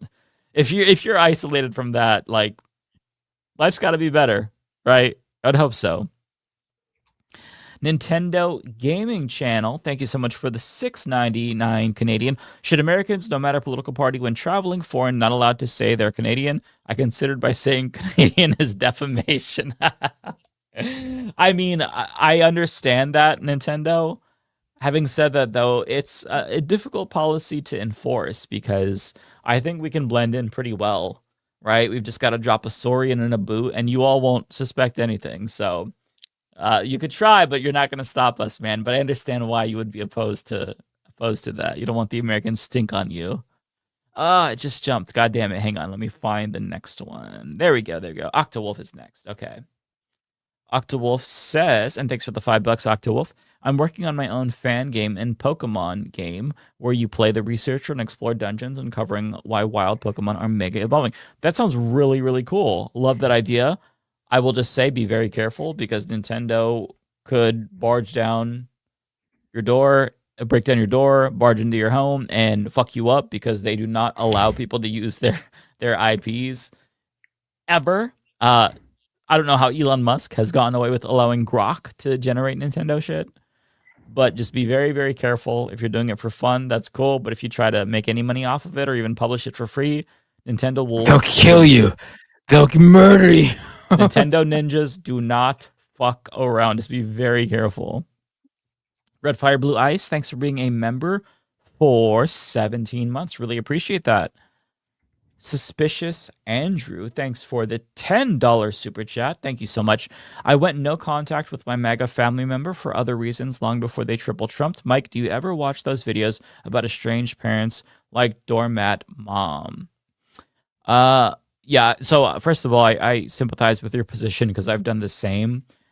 I don't watch those estranged parent videos. I've covered a couple of like TikTokers who have, struggled with their MAGA parents, and I did a video about that. But I haven't watched those videos though. But maybe I'll have to check them out because it could be cathartic.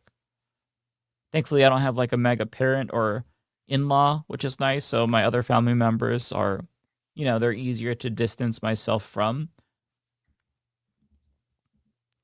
Red Fire Blue Ice says we need to be ready to combat DNC media and third way. Yeah, we do because they're gonna adapt. I'm just waiting for them to figure out a new way to fuck us over for sure.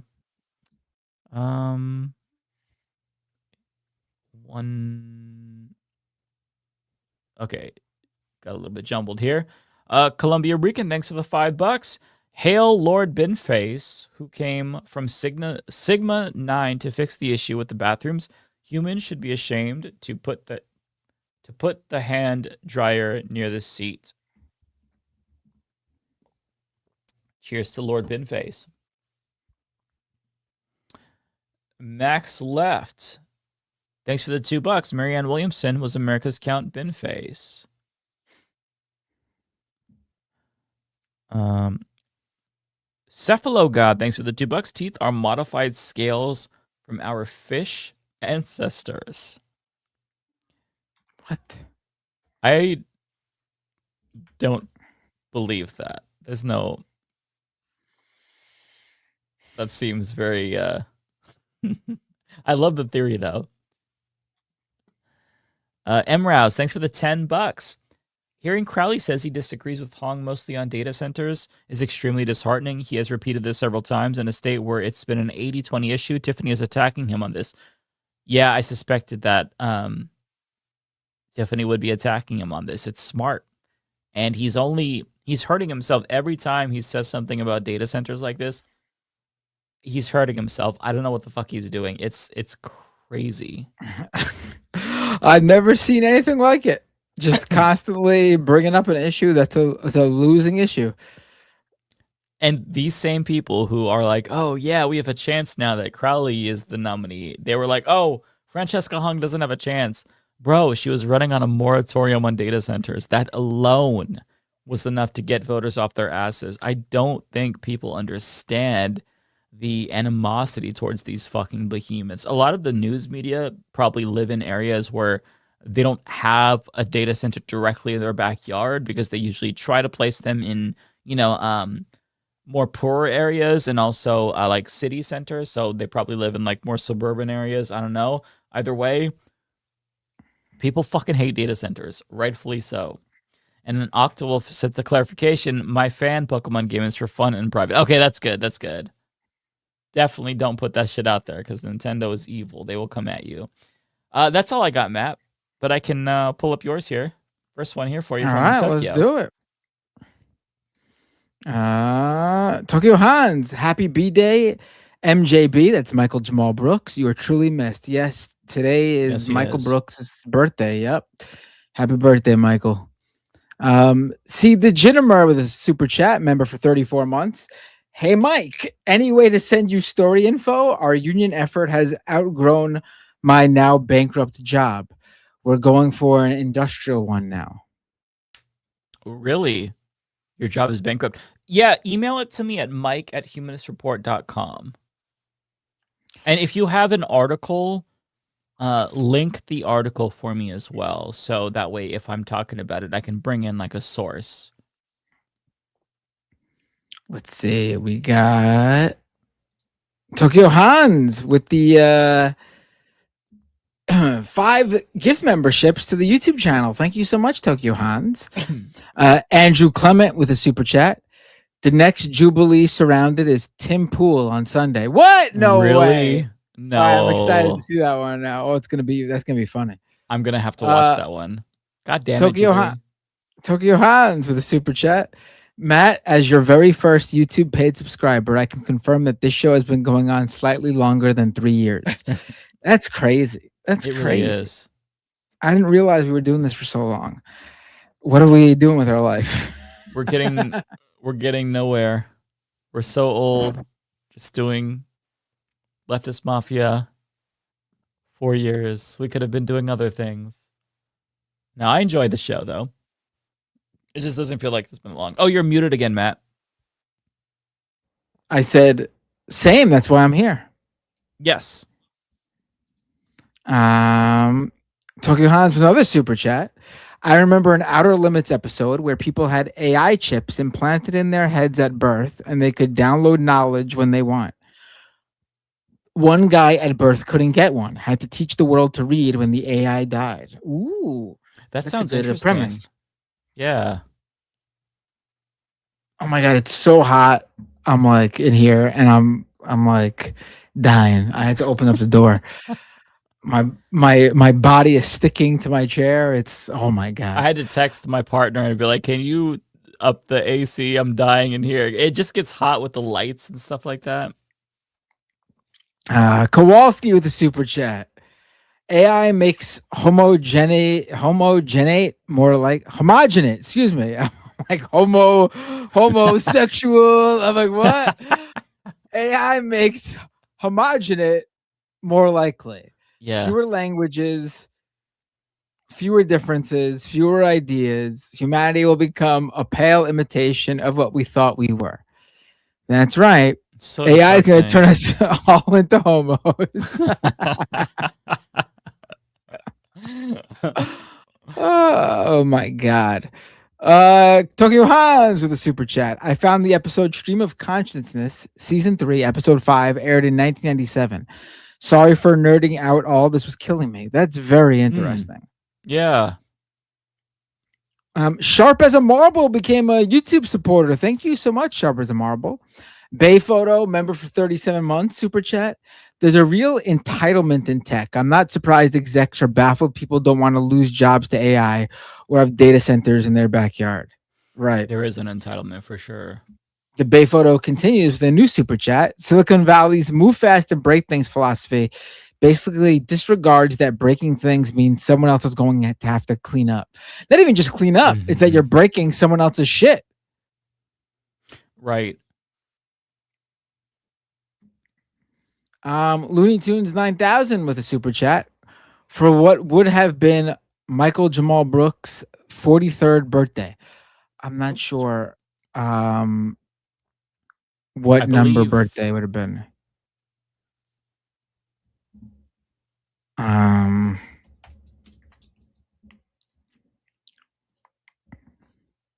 He was, I think 44. yeah, I guess he was 3 years older than me, and I'm going to be 40 this year, so 43. Yeah. Oh, 43. Okay.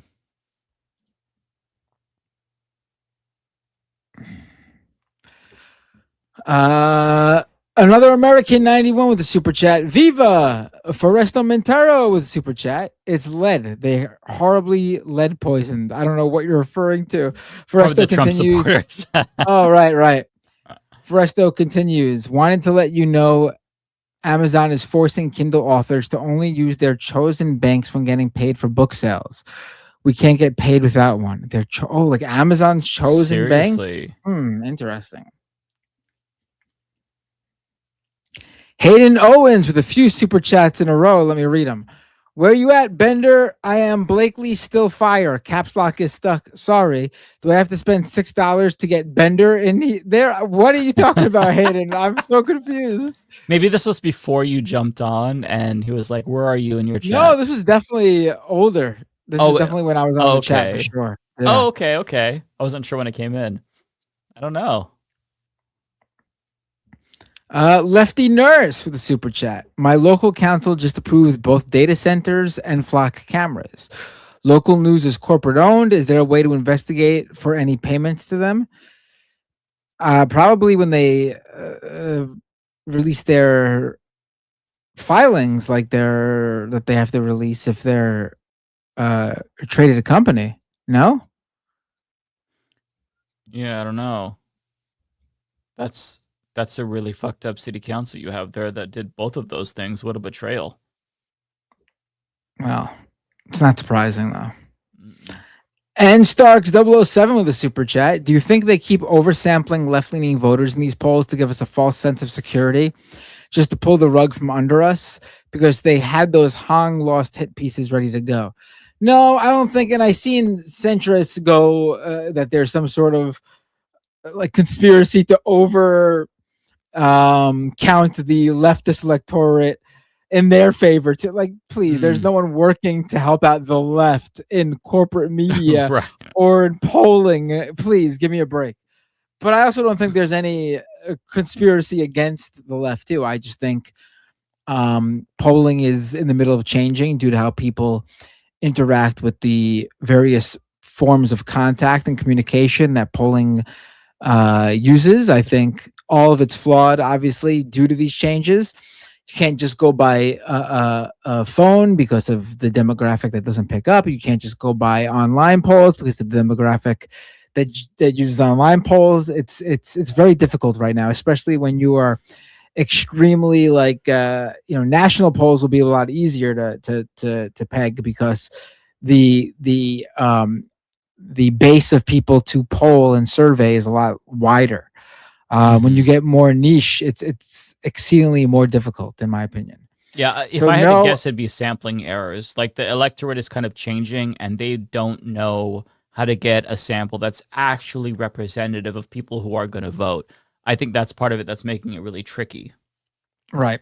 And also, I think it's difficult to tell who's going to come out and vote, because I think the especially after COVID, the way people did a lot of things changed. So, and it's only been 6 years out, which is not a long time when it comes to like your method, like changing methodology for surveys and polls. Like they probably didn't even pick up on this until a couple polls down the line. You know what I mean? So even then, they couldn't change and acclimate right away. Yeah, they're always behind. Basically, every new poll is they get their sample based off of the way voters off of voting habits from the previous elections. So if that keeps changing, it's going to be a flawed sample. In my opinion, polling right now should be looked at strictly in terms of like voting. I think approval polls and favorability polls are different, because you don't need anyone to actually take action. You just like how they feel about a candidate is how they feel. Like it's not, doesn't matter. But when it comes to polling, electoral polling, I think polling should only be viewed as how viable someone is. Like obviously, if someone is getting a large percentage of the vote in a survey or a poll, they're a very viable candidate. But that doesn't mean they're going to get that amount or anything close to it. It just means that there is obviously a legitimate a number of people out there willing to vote for them. Doesn't mean they will, though, and it doesn't mean there isn't a more willing group on the other side. But I think viability is how you should view these polls.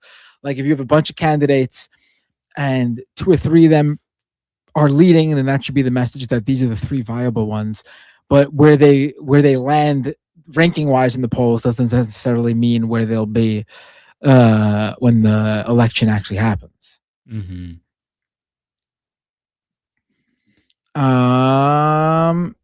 Cold Dog with a member for 36 months super chat. Pokemon go to the polls. Yeah. Kowalski with a super chat. I need to come back on to make the top 8. I can talk famine, drought, trade, state of Nebraska politics. I'll wear a pink tank, whatever it takes. I mean, you need to make this pitch when Ariana or Rebecca is on the show, because they will certainly push for Kowalski to be on the show in a tank top. I'll tell you that much.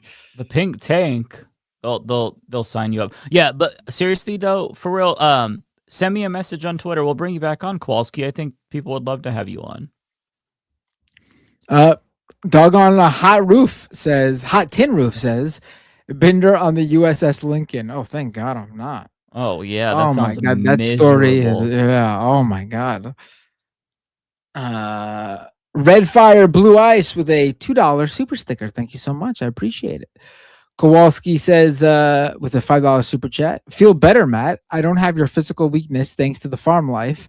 It is too late for you, but not the next generation. Kowalski continues, Sam is sending Saul to my farm for a summer when he turns 14. He will return as the strongest teenager in Brooklyn. I extend this opportunity to you. They will be units. My cat just jumped up to say hello. Hello, cat. What's his name? Her name is Svetlana. Hey, Svetlana.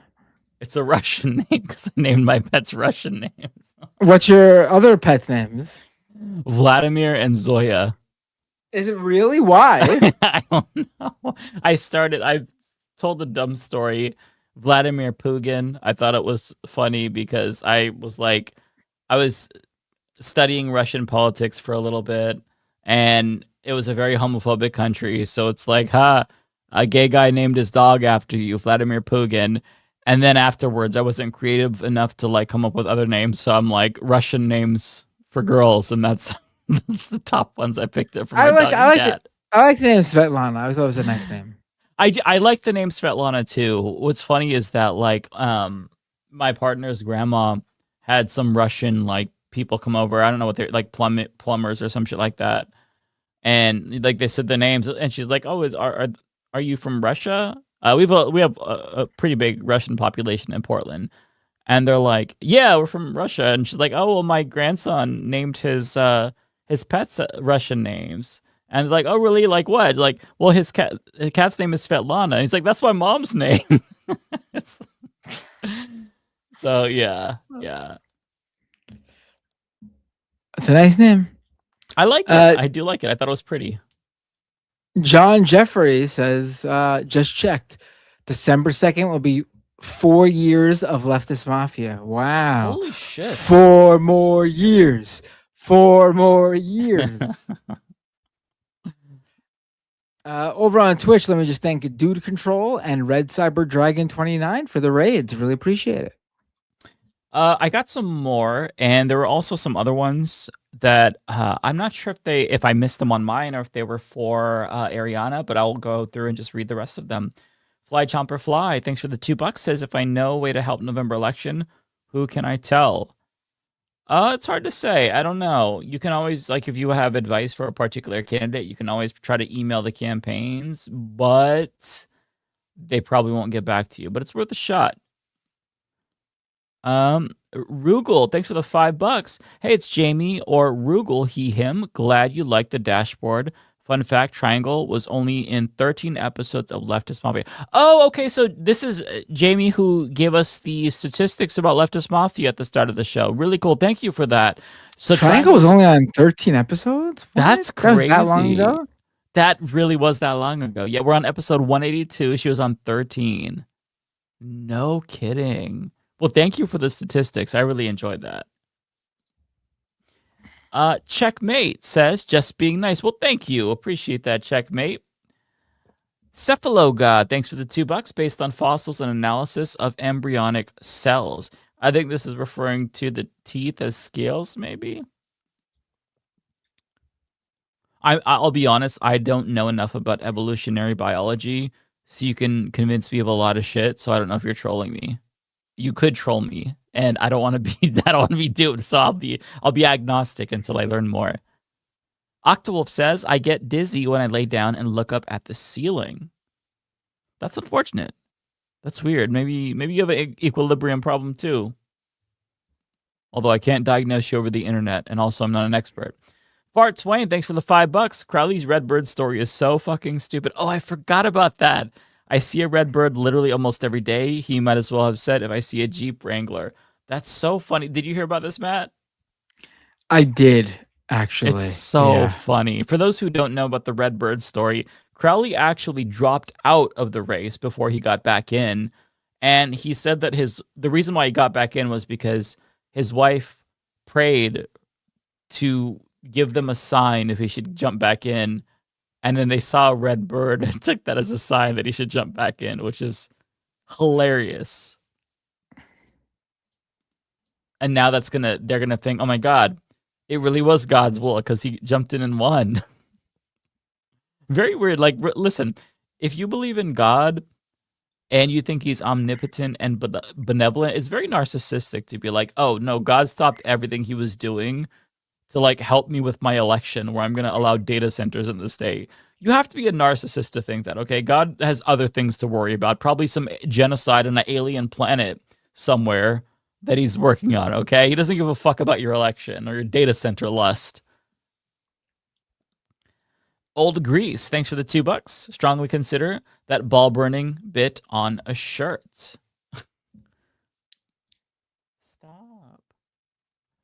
My cat is harassing me. Well, I got thanks Looney Tunes, by the way. Stop. What is going on? She's slapping me. She likes to fuck with me. She likes to bully me. Well, I gotta wait for after my birthday to finally get that next call-in show. Yeah, I do want to do another call-in show, but Ariana will kill us if we do it without her because she really loves those, and she's also the moderator, basically. So when she comes back, she's going to be off for a couple of weeks. When she comes back, we'll have to do one because we've been talking about this for so long. We just need to do it. Old Grease, thanks for the 20 Canadian. I think this is to Ariana. Either way, let me just read this. Iranian AI servers and their water. I don't know much about Iran, but I just feel like they probably have millennia of techniques to draw from to stay cool in the desert without using as much water as we do. Yeah, I think that's certainly a possibility. They also, like, there's a lot of desalination plants throughout the Mideast too. But yeah, I'm sure you're right. Old Grease says, Toonie Loons for Looney Tunes. And last but not least, Kowalski, thanks for the $5, says, in Michigan 8th Republican primary, the Trump-backed candidate lost to a man who dropped out by like 40 points. The party is forcing him to run. Yeah, I don't know if you heard about this race, Matt, or anyone in the chat did, but is this the right one? Michigan 8th. Yeah, okay, this is the one I'm thinking of. So there was a guy named Emir Hassan who was running in the 8th district.